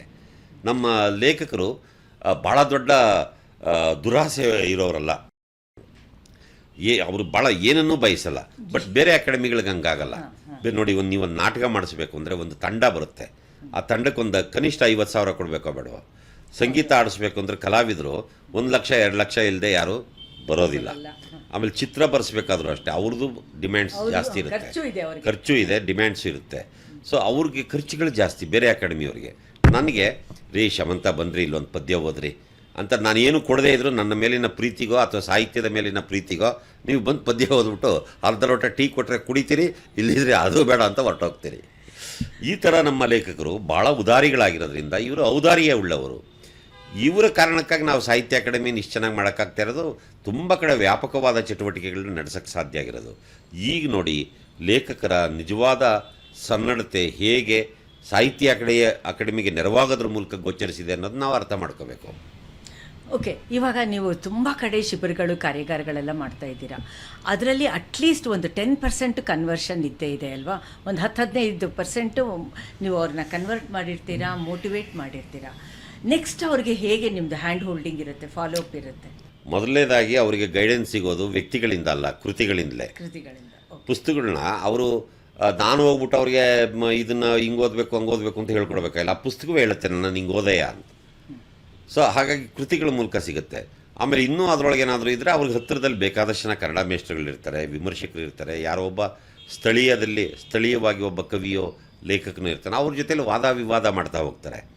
ಆ ವಾದ ವಿವಾದಗಳಿಂದ ಅವರ ಬೌದ್ಧಿಕ ಸಾಮರ್ಥ್ಯ ವಿಕಾಸಗೊಳ್ಳುತ್ತೆ, ಒಂದು ಬೆಳವಣಿಗೆ ಆಗುತ್ತೆ. ಹಾಗಾಗಿ ಅವ್ರ ದಾರಿ ಅವ್ರು ಕಂಡುಕೊಳ್ತಾರೆ. ಆಮೇಲೆ ಸಾಹಿತ್ಯ ಯಾವತ್ತೂ ಒಂದೇ ರೀತಿಯಾದ್ದಲ್ಲ, ಒಂದು ಮಾನೋಟೈಪ್ ಮಾಡಿಬಿಟ್ಟು ಅಚ್ಚು ಹಾಕಿದಂಗೆ ಇರೋಲ್ಲ. ಇವನೊಂಥರ ಇದ್ರೆ ಅವನೊಂಥರ ಇರ್ತಾನೆ, ಅವನೊಂಥರ ಇದ್ರೆ ಇನ್ನೊಂಥರ ಬರೀತಾನೆ, ಮತ್ತೊಬ್ಬನ ಮಾತುಕತೆ ಬೇರೆ, ಇನ್ನೊಬ್ಬನ ಪದ್ಯದ ಸ್ಟೈಲೇ ಬೇರೆ, ನಾಟಕದ ಡೈಲಾಗೇ ಬೇರೆ, ಇವನ ಡೈಲಾಗ್ ಬೇರೆ, ಅವನ ಡೈಲಾಗ್ ಬೇರೆ, ಒಬ್ಬೊಬ್ಬರ ಸ್ವರೂಪವೇ ಬೇರೆ. ಹೀಗೆ ಭಿನ್ನವಾದಂಥ ರಚನೆಗಳನ್ನು ಮಾಡುವ ಕಾರಣಕ್ಕಾಗಿ ಅವರು ಒಟ್ಟಿಗೆ ಬರೋಲ್ಲ, ಅವರು ತಮ್ಮ ದಾರಿಗಳಲ್ಲಿ ನಡೀತಾ ಇರ್ತಾರೆ. ಓಕೆ, ನಾನು ಯಾತಕ್ಕೆ ಈ ಪ್ರಶ್ನೆ ಕೇಳಿದೆ ಅಂತ ಹೇಳಿದ್ರೆ, ಡೆವಲಪ್ಮೆಂಟ್ ಸೆಕ್ಟಾರಲ್ಲಿ ಮತ್ತು ಸಾಹಿತ್ಯ ಮತ್ತು ಅಭಿವೃದ್ಧಿ ಅಂತ ಹೇಳಬೇಕಾದ್ರೂ ಕೂಡ ಹ್ಯಾಂಡ್ ಹೋಲ್ಡಿಂಗ್ ಅಂತಿರುತ್ತೆ. ಆ ದೃಷ್ಟಿಯಿಂದ ಕೇಳಿದ್ದು. ಓಕೆ, ಈಗ ಮುಂಚೆ ಅಂತ ಹೇಳಿದ್ರೆ ಎಲ್ಲ ಪತ್ರಿಕೆಗಳಲ್ಲೂ ಭಾನುವಾರ ಮತ್ತು ಬೇರೆ ಬೇರೆ ಇದರಲ್ಲಿ ಸಾಕಷ್ಟು ಸಾಹಿತ್ಯಕ್ಕೆ ಈ ಥರ ಸಾಂಸ್ಕೃತಿಕ ಚಟುವಟಿಕೆಗಳಿಗೆ ಅಂತ ಸ್ಥಳ ಇರ್ತಾಯಿತ್ತು, ಕೊಡ್ತಾಯಿದ್ರು, ಪ್ರಾಮಿನೆನ್ಸ್ ಇತ್ತು. ಈಗ ಈ ಥರ ಹೊಸದಾಗಿ ಬರೆದವ್ರಿಗೆ ಮ್ಯಾಕ್ರೋ ಲೆವೆಲ್ನಲ್ಲಿ ದೊಡ್ಡ ಮಟ್ಟದಲ್ಲಿ ಪ್ಲ್ಯಾಟ್ಫಾರ್ಮ್ ಯಾವುದಿದೆ? ಇಲ್ಲ, ಈಗ ಪತ್ರಿಕೆಗಳು ಇದ್ರ ಬಗ್ಗೆ ಕೆಲವು ಪತ್ರಿಕೆಗಳು ಆಗ್ತಾರೆ, ಇನ್ನು ಕೆಲವು ನಿರ್ಲಕ್ಷ್ಯದಿಂದ ನೋಡ್ತಾರೆ. ಇನ್ನು ಈ ಟಿ ವಿ ಮಾಧ್ಯಮ ಅಂತೂ ಲೇಖಕರನ್ನ ಕಣ್ಣೆತ್ತಿಯೂ ನೋಡಲ್ಲ. ಅವ್ರದ್ದೇನಿದ್ದು ಪ್ರಚಾರದಲ್ಲಿರೋ ನಟ ನಟಿಯರು, ರಾಜಕಾರಣಿಗಳು, ಕ್ರಿಕೆಟ್ ಪ್ಲೇಯರ್ಸ್ ಅಂಥವ್ರು. ಅಂದರೆ ಒಬ್ಬ ಸಾಹಿತಿ ಒಬ್ಬ ವ್ಯಕ್ತಿ ಅಲ್ಲಿ ಪ್ರಚಾರಕ್ಕೆ ಬರಬೇಕು ಅಂದರೆ ಏನೋ ಮೋಸ ಮಾಡಬೇಕು, ವಂಚನೆ ಮಾಡಬೇಕು, ಅತ್ಯಾಚಾರ ಮಾಡಬೇಕು, ದುರಾಚಾರ ಅವನಿಗೆ ಪ್ರಚಾರ ಜಾಸ್ತಿ. ಇಲ್ಲಿ ಈ ಥರ ಬರೆಯುವವರಿಗೆ ಪ್ರಚಾರ ಇಲ್ಲ, ಪ್ರಚಾರದ ಕೊರತೆ ಖಂಡಿತ ಇದೆ. ನಾನು ಹೇಳೋದದೇನೆ, ನಮ್ಮ ಗುರುಗಳು ಕಿರಂ ಹೇಳ್ತಾ ಇದ್ದ ಒಂದು ಮಾತು ನಿಮ್ಗೆ ಹೇಳ್ತೀನಿ, ನಿನ್ನ ಕಾವ್ಯಕ್ಕೆ ನೀನೇ ರಾಯಭಾರಿಯಾಗು ಅಂತ. ನಾನು ನಮ್ಮ ಕವಿಗಳಿಗೆ ಇದನ್ನೇ ಹೇಳ್ತಾ ಇದ್ದೀನಿ, ನಿಮ್ಮ ಕವಿತೆಯನ್ನು ನೀವೇ ಹೆಚ್ಚು ಪ್ರಚುರಪಡಿಸಿ ಜನಗಳ ಬಳಿಗೆ ತಗೊಂಡೋಗಿ. ಜನ ಖಂಡಿತ ನಿಮ್ಮ ಕವಿತೆ ಚೆನ್ನಾಗಿದೆ ಅಂತಂದರೆ ಜನ ನಿಮ್ಮನ್ನು ಕೈ ಬಿಡೋಲ್ಲ. ಒಂದಲ್ಲ ಒಂದು ಕಡೆ ಇವತ್ತು ಯಾರೋ ಅಯ್ಯೋ ನನಗೇನು ಸಾಹಿತ್ಯ ಅಕಾಡೆಮಿಯವರು ಅವಾರ್ಡ್ ಕೊಟ್ಟಿಲ್ಲ, ಸಾಹಿತ್ಯ ಪರಿಷತ್ನವ್ರು ಯಾವುದೂ ವೇದಿಕೆ ಕರೆದಿಲ್ಲ, ಕವಿಗೋಷ್ಠಿ, ಇವತ್ತೊಂದು ಸಣ್ಣ ಕೊರಗೆ ಇರ್ಬೋದು ನಿಮಗಿಲ್ಲ ಅಂತಲ್ಲ, ನಾಳೆ ಇನ್ಯಾರೋ ಕರೀತಾರೆ. ಇವತ್ತು ಏನೂ ಆಗಲಿಲ್ಲ ಅಂತ ನಿರುತ್ಸಾಹ ತಾಳೋದಲ್ಲ, ಇನ್ನು ನಾಳೆ ನಿಮ್ಗೆ ಇದಕ್ಕಿಂತ ಒಳ್ಳೆಯ ಉಜ್ವಲವಾದ ಅವಕಾಶಗಳು ಸಿಗುವ ಸಾಧ್ಯತೆ ಇರ್ತದೆ. ಸೊ ಹಾಗಾಗಿ ನೀವು ನಿಮ್ಮ ಬರಹಕ್ಕೆ ಬೇಕಾದ ಪ್ರಚಾರವನ್ನು ನೀವೇ ಮಾಡ್ತಾ ಹೋಗಬೇಕು. ನೋಡಿ, ಸಿನಿಮಾಗಳಿಗೆ ಎಷ್ಟು ಪ್ರಚಾರ, ಅವರು ಸಿನಿಮಾ ತೆಗಿಯೋಕ್ಕೆ ಎಷ್ಟು ದುಡ್ಡು ಖರ್ಚು ಮಾಡ್ತಾರೋ ಅಷ್ಟೇ ಹೆಚ್ಚು ಕಡಿಮೆ ದುಡ್ಡನ್ನು ಪ್ರಚಾರ ಮಾಡೋಕ್ಕೂ ಖರ್ಚು ಮಾಡ್ತಾರೆ. ಹೌದು. ಈಗ ನೀವು ಸಿನಿಮಾ ಎತ್ತಿದ್ರಿ, ಮತ್ತು ಈ ಹೊಸದಾಗಿ ನ್ಯೂ ರೈಟರ್ಸ್ಗೆ ಈ ಥರದವರು ಬಹಳ ಚೆನ್ನಾಗಿ, ಸ್ಪೆಷಲಿ ನೀವೇ ಹೇಳ್ದಂಗೆ ಸಾಫ್ಟ್ವೇರು, IT ಸೆಕ್ಟಾರಿಂದ ಬಂದವರು ಬಹಳ ಸುಲಭವಾಗಿ ಸಿನಿಮಾ ಇಂಡಸ್ಟ್ರಿ, ಎಂಟರ್ಟೈನ್ಮೆಂಟ್ ಇಂಡಸ್ಟ್ರಿಗೆ ಹೋಗ್ತಾರೆ. ಅಲ್ಲಿ ಇವರ ಬರಹ, ಇವರ ಕಾಂಟ್ರಿಬ್ಯೂಷನ್ನು ಎಷ್ಟರ ಮಟ್ಟಿಗೆ ಸೃಜನಶೀಲವಾಗಿರುತ್ತೆ, ಎಷ್ಟರ ಮಟ್ಟಿಗೆ ಅರ್ಥಪೂರ್ಣವಾಗಿರುತ್ತೆ? ಒಬ್ಬ ಕಥೆಗಾರ ಗಮನಿಸಿ, ದಯಾನಂದ್, ಯಾರು ಬುದ್ಧನ ಕಿವಿ ಸಂಕಲನ, ಟಿ.ಕೆ. ದಯಾನಂದ್, ಓಕೆ, ಆತ ಇತ್ತೀಚೆಗೆ ಒಂದು 3-4 ಸಿನಿಮಾಗಳಿಗೆ ಸ್ಕ್ರಿಪ್ಟ್ ಮಾಡಿಕೊಟ್ಟ. ಎಷ್ಟು ವಿಭಿನ್ನವಾಗಿದೆ ಮತ್ತು ಯಶಸ್ವಿ ಸಿನಿಮಾಗಳಾದವು. ತುಂಬ ಜನ ನಮ್ಮ ಹುಡುಗರು ಸಿನಿಮಾ ಕ್ಷೇತ್ರದಲ್ಲಿ ನಮ್ಮ ಸಾಹಿತ್ಯ ವಲಯದವರು ಮಾಡ್ತಾ ಇದ್ದಾರೆ. ಹಿಂದೆ ಕೂಡ ಅಷ್ಟೇ, ಲಂಕೇಶ್, ಕಂಬಾರರು, ಕಾರ್ನಾಡು ಇವರೆಲ್ಲ ಸಿನಿಮಾ ಫೀಲ್ಡ್ಗೆ ಹೋದಾಗ ಒಂದು ಹೊಸ ಅಲೆ ಕ್ರಿಯೇಟ್ ಆಯಿತು. ಅಷ್ಟೇ ಅಲ್ಲ, ನೀವು ಈ ಜನಪ್ರಿಯ ಸಿನಿಮಾಗಳಿದಾವಲ್ಲ, ಮಾಸ್ ಸಿನಿಮಾಗಳು, ನಮ್ಮ ನಾಗ್ತಿಹಳ್ಳಿ ಚಂದ್ರಶೇಖರ್ ಅವತ್ತು ಕನ್ನಡದ ಒಬ್ಬ ತರುಣ ಕಥೆಗಾರ. ಆ ಕಾಲದಲ್ಲಿ ಆತ ಸಿನಿಮಾ ಫೀಲ್ಡ್ಗೆ ಹೋದಾಗ ಆ ಸಿನಿಮಾದ ವ್ಯಾಕರಣವೇ ಬದಲಾಗೋಯ್ತು. ನೀವೊಂದು ಮಾಸು ಜನರಿಗೆ ತಲುಪಬಹುದಾದ ಸಿನಿಮಾ ಮಾಡಬೇಕಾದ್ರೂ ಹಿಂಗೆ ಮಾಡ್ಬೇಕಂಡ್ರೆ ಅಂತ ನಾಗತಿಹಳ್ಳಿ ಚಂದ್ರಶೇಖರರು ತೋರಿಸ್ಕೊಟ್ರಲ್ವಾ. ನಾಗಾಭರಣ ರಂಗಭೂಮಿ ಹಿನ್ನೆಲೆಯಿಂದ ಹೋದವರು ಆಗಲಿಲ್ವಾ? ಆ ಥರ ಎಷ್ಟು ಜನರ ಉದಾಹರಣೆಗಳನ್ನು ನಾವು ಕೊಡೋಕ್ಕೆ ಸಾಧ್ಯ ಇದೆ. ಆಮೇಲೆ ಸಿನಿಮಾದಲ್ಲಿ ಆ್ಯಕ್ಟ್ರ್ಗಳನ್ನ ಗಮನಿಸಿ, ಅಮರಾವತಿ ಒಳಗೆ ಮಾಡಿರುವ ನಮ್ಮ ಅಚ್ಯುತ, ರಂಗಾಯಣ ರಘು, ರಂಗಭೂಮಿಯ ಹಿನ್ನೆಲೆಯಿಂದ ಹೋಗಿರುವಂಥ ರಂಗಾಯಣ ರಘು, ಇವ್ರನ್ನೆಲ್ಲ, ಅಥವಾ ನಮ್ಮ ಕಿಶೋರು, ಸಾಹಿತ್ಯದ ಹಿನ್ನೆಲೆಯಿಂದ ಸಾಹಿತ್ಯದ ವಿದ್ಯಾರ್ಥಿ ಕಿಶೋರು, ಧರ್ಮೇಂದ್ರ ಅರಸು, ಇಂಥವ್ರು ಇದ್ದಾರಲ್ಲ. ಆ ಕಾಲದಲ್ಲಿ ಅವರೆಲ್ಲ ನಮ್ಮ ಕಣ್ಣೆದುರುಗಡೆ ಹುಡುಗರು, ಅವರೆಲ್ಲ ರಂಗಭೂಮಿ ಸಾಹಿತ್ಯ ಇಂಥದ್ದನ್ನು ಹೊದ್ಕೊಂಡು ಹೋದವರು, ಈ ಹಿನ್ನೆಲೆಯಿಂದ ಹೋದವರು. ಅವರ ನಟನೆಗೂ ಬೇರೆ ಏಕ್ದಮ್ ಸಿನಿಮಾ ನಟರಾಗಿ ಬಂದವರ ನಟನೆಗೂ ಎಷ್ಟು ವ್ಯತ್ಯಾಸ ಇರುತ್ತೆ ಗಮನಿಸಿ. ಸೊ ಇದೆಲ್ಲದಕ್ಕೂ ಫಸ್ಟ್ ಬುನಾದಿ ಅಂತ ಹೇಳಿದ್ರೆ ಭದ್ರ ಬುನಾದಿ ಸಾಹಿತ್ಯ, ಓದು, ಬರಹ. ಇದು ಪ್ರಕಾಶ್ ರಾಜ್ ಇಲ್ವೇನ್ರಿ? ಪ್ರಕಾಶ್ ರೈ ನಮ್ಮ ಗೆಳೆಯ, ಅವನ್ ರೀಡಿಂಗ್ ಇದೆಯಲ್ಲ, ಅವನು ಓದಿರೋ ಅಷ್ಟು ಬಹುಶಃ ನಾನು ಓದಿದ್ದೀನೋ ಇಲ್ವೋ ಗೊತ್ತಿಲ್ಲ. ಅವನು ನಮ್ಮ ಎಲ್ ಸಿ ನಾಗರಾಜ್ ಫ್ರೆಂಡು. ಅವರಿಬ್ಬರು ಒಂದೇ ರೂಮ್ನಲ್ಲಿದ್ದರು. ಎಲ್ ಸಿ ನಾಗರಾಜ್ದು ಅನೇಕ ಪ್ರಭಾವಗಳು ಪ್ರಕಾಶ್ ರಾಜ್ ಮೇಲೆ ಆಗಿದ್ದಾವೆ. ಆಮೇಲೆ ತುಂಬ ರೈಟರ್ಸು, ಲಂಕೇಶು, ಅನಂತಮೂರ್ತಿ, ತೇಜ, ಇವರೆಲ್ಲರ ಪ್ರಭಾವ, ಕುವೆಂಪು ಪ್ರಭಾವ. ಪ್ರಕಾಶ್ ಓದಿರುವ ಕನ್ನಡ ಸಾಹಿತ್ಯದ ಹಿನ್ನೆಲೆ ಇದೆಯಲ್ಲ, ಅದಕ್ಕೆ ಆತನ ಬದುಕು ಬೇರೆ ನಟರಿಗಿಂತ ಭಿನ್ನ ಆಗಿರೋದು. ಆತನ ನಟನೆ ಹೇಗಿದೆ ಪ್ರಕಾಶ್ದು? ಯಾಕೆ ಅವನು ಆ ರೀತಿಯಾಗಿ ಬೇರೆಯವ್ರಿಗಿಂತ ಭಿನ್ನವಾಗಿ ನಡ್ಕೊಳ್ತಾ ಇದ್ದಾನೆ, ನಟಿಸ್ತಾ ಇದ್ದಾನೆ ಅಂತಂದರೆ ಅವನಿಗಿರುವ ಕನ್ನಡ ಸಾಹಿತ್ಯದ ಹಿನ್ನೆಲೆ. ಬಿ ಸುರೇಶ್ ಒಳ್ಳೆ ನಟ ಮತ್ತು ನಿರ್ದೇಶಕ, ಮತ್ತೆ ಚೆನ್ನಾಗೂ ಬರೀತಾನೆ, ಅವನು ತುಂಬ ಚೆನ್ನಾಗಿ ಬರೀತಾನೆ, ಬರಹಗಾರ. ಸಾಹಿತ್ಯಕ್ಕೆ ಬನ್ರಪ್ಪ, ಸಾಹಿತ್ಯ ಓದ್ಕೊಂಡು ಆಮೇಲೆ ಸಿನಿಮಾಕ್ಕೆ ಹೋಗಿ. ರಂಗಭೂಮಿಗೆ ಬನ್ರಪ್ಪ, ರಂಗಭೂಮಿಯಲ್ಲಿ 1-2 ನಾಟಕ ಮಾಡಿ ಇಲ್ಲಿನ ಅನುಭವ ಪಡ್ಕೊಂಡು ಆಮೇಲೆ ಸಿನಿಮಾಕ್ಕೆ ಹೋಗಿ. ಅವಾಗ ನಿಮ್ಮ ಭವಿಷ್ಯವೇ ಬದಲಾಗಿ ಹೋಗುತ್ತೆ. ಇವಾಗ ಟು ಕನ್ಕ್ಲೂಡ್ ವಿತ್, ಇವಾಗ ನೀವು ಹೇಳ್ತಾ ಇದ್ರಿ ಒಂದು ವರ್ಕ್ಶಾಪ್ ಮಾಡ್ತಾ ಇದ್ವಿ ನಟರಾಜ್ ಹುಳಿಯಾರ್ ನೇತೃತ್ವದಲ್ಲಿ ಅಂತ. ಇನ್ನು ಯಾವ ರೀತಿ ಹೊಸದಾಗಿ ನೀವು ಯೋಚನೆ ಮಾಡಿದ್ದೀರಾ? ಏನು ಮಾಡಬೇಕು ಅಂತ ಇದ್ದೀರಾ? ನಾನು ಕೆಲವೆಲ್ಲ ಆನ್ ಸ್ಪಾಟ್ ಯೋಚನೆ ಮಾಡ್ತಾ ಇರ್ತೀನಿ. ನಾನು ಭಾಳ ಡಿಸೈಡ್ ಮಾಡ್ಕೊಂಡು ಇವತ್ತು ಹಿಂಗೆ ಮಾಡಲೇಬೇಕು ಅಂತ ಹಠಕ್ಕೆ ಬಿದ್ದವನ ಥರ ಇರಲ್ಲ. ಎಲ್ಲ ಸಾಧ್ಯತೆಗಳನ್ನು ಗಮನದಲ್ಲಿಟ್ಕೊಂಡು ಏನು ಮಾಡಿದ್ರೆ ಏನಾಗ್ಬೋದು, ಮತ್ತು ಇದರಿಂದ ಸಾಹಿತ್ಯಕ್ಕೆ, ಸಮಾಜಕ್ಕೆ, ನಮ್ಮ ಸಮೂಹಕ್ಕೆ, ಜನಗಳಿಗೆ ಏನು ಪ್ರಯೋಜನ ಆಗುತ್ತೆ, ನಮ್ಮ ದೇಶಕ್ಕೆ ಏನು ಪ್ರಯೋಜನ ಆಗುತ್ತೆ, ಭಾಷೆಗೆ ಏನು ಪ್ರಯೋಜನ ಆಗುತ್ತೆ ಅನ್ನೋದನ್ನೆಲ್ಲ ಯೋಚನೆ ಮಾಡಿ ಒಂದು ಯೋಜನೆಯನ್ನು ಸಿದ್ಧಪಡಿಸೋದು. ಓಕೆ, ಇವಾಗ ನೀವು ಹೇಳಿದ್ರಿ ನನಗೆ ಯಾವತ್ತೂ ಹೋಗ್ತೀನೋ ವಾಪಸ್ಸು ನನಗೆ ಗೊತ್ತಿಲ್ಲ ಅಂತ. ಅಕಸ್ಮಾತ್ ಪರಿಷತ್ತದು ಎಲೆಕ್ಷನಿಗೆ ನಿಂತು ಯಾವ ರೀತಿ ನಿಮಗೆ ಇದೆ, ನಿಲ್ಲಬೇಕು ಅಂತ ಇದೆಯಾ? ನಮ್ಮ ನಲ್ಲೂರು ಪ್ರಸಾದು, ಆಮೇಲೆ ನಮ್ಮ ಪ್ರಕಾಶ್ ಮೂರ್ತಿ ಅವರೆಲ್ಲ ತುಂಬ ಒತ್ತಡ ತರ್ತಾಯಿದ್ರು, ನೀವು ಎಲೆಕ್ಷನ್ ನಿಲ್ಲಬೇಕು ಅಂತ. ಬಟ್ ಅಲ್ಲಿನ ಚುನಾವಣೆಯ ಸ್ವರೂಪನೇ ಬೇರೆ. ಅಲ್ಲಿ ನಮ್ಮಂಥರಾಗಲ್ಲ. ಅಲ್ಲಿ ಲಕ್ಷಾಂತರ ರೂಪಾಯಿ ಖರ್ಚು ಮಾಡಬೇಕು, ಆಮೇಲೆ ಎಲ್ಲ ಕಡೆ ಓಡಾಡ್ಬೋದು. ಅದೇನು ಓಡಾಡೋದೇನು ಕಷ್ಟ ಅಂತಲ್ಲ. ಆಮೇಲೆ ನೋಡಿ, ಅದು ನೀವು ಒಂದು ಕಾರ್ಪೊರೇಷನ್ ಎಲೆಕ್ಷನ್ ಅಂದರೆ ಒಂದು ವಾರ್ಡು, ಒಂದು ವಿಧಾನಸಭೆ ಅಂತಂದರೆ ಒಂದು ಸಣ್ಣ ಇನ್ನೊಂದು 8 ವಾರ್ಡ್ಗಳು ಸೇರಿಸಿದ್ರೆ ಒಂದು ವಿಧಾನಸಭೆ, ಒಂದು ಪಾರ್ಲಿಮೆಂಟ್ ಅಂದರೆ 4 ವಿಧಾನಸಭಾ ಕ್ಷೇತ್ರಗಳ ಒಂದು ಪಾರ್ಲಿಮೆಂಟು. ಇದಂಗಲ್ವೇ, ಅದು ವ್ಯಾಪಕವಾದ್ದು. ಆಮೇಲೆ ಇಲ್ಲಿ ನಾವು ಆ ತಂತ್ರವನ್ನು ಬಳಸೋಕ್ಕೆ ಸಾಧ್ಯ ಇದೆ, ಬಟ್ ದುಡ್ಡಿದೆಯಲ್ಲ, ನಮ್ಮಂಥವ್ರಿಗೆ ಎಲ್ಲಿ ಸಾಧ್ಯ ಇದೆ? ಆದರೆ ಈ ಕಳಸರಿ ಮಂಡ್ಯ ಸಾಹಿತ್ಯ ಸಮ್ಮೇಳನ ಆದ ಸಂದರ್ಭದಲ್ಲಿ ಅಲ್ಲಿ ಹಿಂಗೆ ನಿಮ್ಮ ಥರ ಜರ್ನಲಿಸ್ಟ್ಗಳು ನನಗೊಂದು ಪ್ರಶ್ನೆ ಕೇಳಿದ್ರು ಒಂದು ಪ್ರೆಸ್ ಮೀಟಲ್ಲಿ. ಅಲ್ಲ ಸರ್, ಸಾಹಿತ್ಯ ಪರಿಷತ್ತು ಇಷ್ಟೊಂದು ವಿವಾದಕ್ಕೊಳಗಾಗ್ತಾ ಇದೆ, ಇದಕ್ಕೆ ಕಾರಣ ಏನು? ನಾನು ಒಂದೇ ಮಾತು ಹೇಳಿದೆ, ಇಲ್ಲಪ್ಪ ಅದಕ್ಕೆ ಕಾರಣ ನೀವೇ ಯೋಚನೆ ಮಾಡಿದ್ರೆ ಹೊಳೆಯುತ್ತೆ. ಆದರೆ ಇತ್ತೀಚೆಗೆ ಕೆಲವು ನಮ್ಮ ಹಿರಿಯರು ನೀನು ಸಾಹಿತ್ಯ ಪರಿಷತ್ತಿಗೆ ಯಾಕೆ ನಿಲ್ಲಬಾರ್ದು ಅಂತ ಕೇಳ್ತಾ ಇದ್ದಾರೆ. ತುಂಬ ನನ್ನ ಸ್ನೇಹಿತರುಗಳು ಎಲ್ಲರೂ ಕೇಳ್ತಾ ಇದ್ದಾರೆ. ಇದು ಭಾಳ ದೊಡ್ಡ ಸವಾಲಿನ ಪ್ರಶ್ನೆ. ಆದರೆ ಸಾಹಿತ್ಯಕ್ಕೆ ಒಬ್ಬ ಸಾಹಿತಿಯೇ ಅಧ್ಯಕ್ಷ ಆಗಬೇಕು ಅನ್ನೋದು ನನ್ನ ನಿಲುವು. ಯಾರಾದರೂ ಸರಿಯಾದ ಸಾಹಿತಿಗಳು ನಿಂತ್ಕೊಂಡ್ರೆ ನಾನು ಅವ್ರಿಗೆ ಬೆಂಬಲ ಕೊಡ್ತೀನಿ. ಇಲ್ಲ ಅಂತಂದರೆ ನನ್ನನ್ನು ಯಾರಾದರೂ ನಿಲ್ಲಿಸೋದಾದರೂ ಕೂಡ ನಾನು ರೆಡಿ ಇದ್ದೀನಿ. ಇವತ್ತು ಪಕ್ಕಾ ಸಾಹಿತಿಗಳು ಅಥವಾ ಸಾಹಿತ್ಯ ಸೇವೆ ಮಾಡೋರಿಗೆ ಈ ಪಾಡ್ಕಾಸ್ಟು ಎಷ್ಟರ ಮಟ್ಟಿಗೆ ನಿಮಗೆ ರೆಲೆವೆಂಟ್ ಅನಿಸುತ್ತೋ ನನಗೆ ಗೊತ್ತಿಲ್ಲ. ಆದರೆ ಪಾಡ್ಕಾಸ್ಟ್ ಮೂಲಕ ಬೇರೆ ಬೇರೆ ವಿಷಯಗಳನ್ನು ತಿಳ್ಕೊತಾ ಇರೋ ಜನರು ಜಾಸ್ತಿ ಆಗ್ತಾ ಇದ್ದಾರೆ. ಆ ದೃಷ್ಟಿಯಿಂದ ಇವತ್ತು ಸಾಹಿತ್ಯ ಅಕಾಡೆಮಿ ಪರಿಷತ್ತು ಮತ್ತು ಲೇಖಕರು ಪದ್ಯ ಕಾದಂಬರಿ ಇಂಥವನ್ನು ಇಂಟ್ರಡ್ಯೂಸ್ ಮಾಡುವಂಥದ್ದಿದು. ನಮಗಿದನ್ನು ಸಾಹಿತ್ಯ ಚರ್ಚೆ ಅನ್ನೋ ಥರ ಮಾಡ್ಕೊಂಡಿದ್ದು ಪಾಡ್ಕಾಸ್ಟ್ ಅಲ್ಲ ಇದು. ಅಕಾಡೆಮಿ ಅಂದರೆ ಏನು, ಹೇಗೆ ಕೆಲಸ ಮಾಡುತ್ತೆ, ಯಾಕೆ ನಮಗೆ ಬೇಕು, ಹೇಗೆ ಮೋಟಿವೇಟ್ ಮಾಡುತ್ತೆ ಅಂತ ಒಂದು ಕೊಡೋವಂತಹ ಒಂದು ಇಂಟ್ರಡಕ್ಟರಿ ಪಾಡ್ಕಾಸ್ಟ್ ಇದು. ನಿಮಗೆ ಏನು ಅನಿಸುತ್ತೆ, ಕೇಳಿಸ್ಕೊಂಡಿದ್ದೀರಾ, ನೋಡಿದ್ದೀರಾ, ಅದನ್ನು ನಮ್ಮ ಕಾಮೆಂಟ್ ಬಾಕ್ಸಲ್ಲಿ ಹಾಕಿ. ನಮಗೆ ಕೂಡ ಹೊಸದಾಗಿ ಯೋಚನೆ ಮಾಡೋಕ್ಕಾಗುತ್ತೆ, ಹೊಸ ಕಾರ್ಯಕ್ರಮಗಳನ್ನು ಮಾಡೋದಕ್ಕೆ ಸಾಧ್ಯ ಆಗುತ್ತೆ. ಆ್ಯಂಡ್ ನಿಮಗೆ ಗೊತ್ತಿರೋ ಹಾಗೆ this is A crowd funding project. And ನಿಮ್ಮ ಒಂದು like, share and other thing YouTube ಕೂಡ ಕೇಳುತ್ತೆ ಬೇಕು ಅಂತ. ಅದು ಯಾತಕ್ಕೆ ಕೇಳುತ್ತೋ ಗೊತ್ತಿಲ್ಲ. ಈ ಥರ ಸೀರಿಯಸ್ ವಿಷಯಗಳನ್ನು ನೋಡೋವಂಥವ್ರು ಕೇಳೋವಂಥವ್ರು ಕೂಡ ಜಾಸ್ತಿ ಆಗಬೇಕು. ಸಪ್ರೇಟ್ ಗೈಡ್ಲೈನ್ಸ್ನು ಮಾಡಿಕೊಳ್ಳಿ ಅಂತ ನಾವು ಕೇಳ್ತಾ ಇದ್ದೀವಿ. Thank you so much. And ನೀವು ಪಕ್ಕ ಸಾಹಿತ್ಯ ಅಂತ ಬಂದಿದ್ದರೆ ಡಿಸಪಾಯಿಂಟ್ ಆಗಿದೆ ಅಂತ ನಾನು ಅನ್ಕೋತೀನಿ. ಒಟ್ಟಾರೆಯಾಗಿ ಸಾಹಿತ್ಯ ಅನ್ನೋದನ್ನು ಇಂಟ್ರಡ್ಯೂಸ್ ನಂದು ಮಾಡಿಕೊಟ್ಟಿದ್ದೀರಾ. ಪಕ್ಕ ಸಾಹಿತ್ಯ ಅನ್ನೋದೇ ಅಲ್ಲ, ಎಲ್ಲ ಅಕ್ಕಪಕ್ಕ ಇರೋದೆಲ್ಲ ಸಾಹಿತ್ಯವೇ ಅಂತಾರೆ. ಓಕೆ, ಅದಕ್ಕೆ ನಮಗೆ ಪಾಪ್ಯುಲರ್ ಲೆವೆಲ್ನಲ್ಲಿ ಅರ್ಥ ಮಾಡ್ಕೋಬೇಕು ಅನ್ನೋದೊಂದಿತ್ತು. Thank you so much. Thank you, ನಮಸ್ಕಾರ.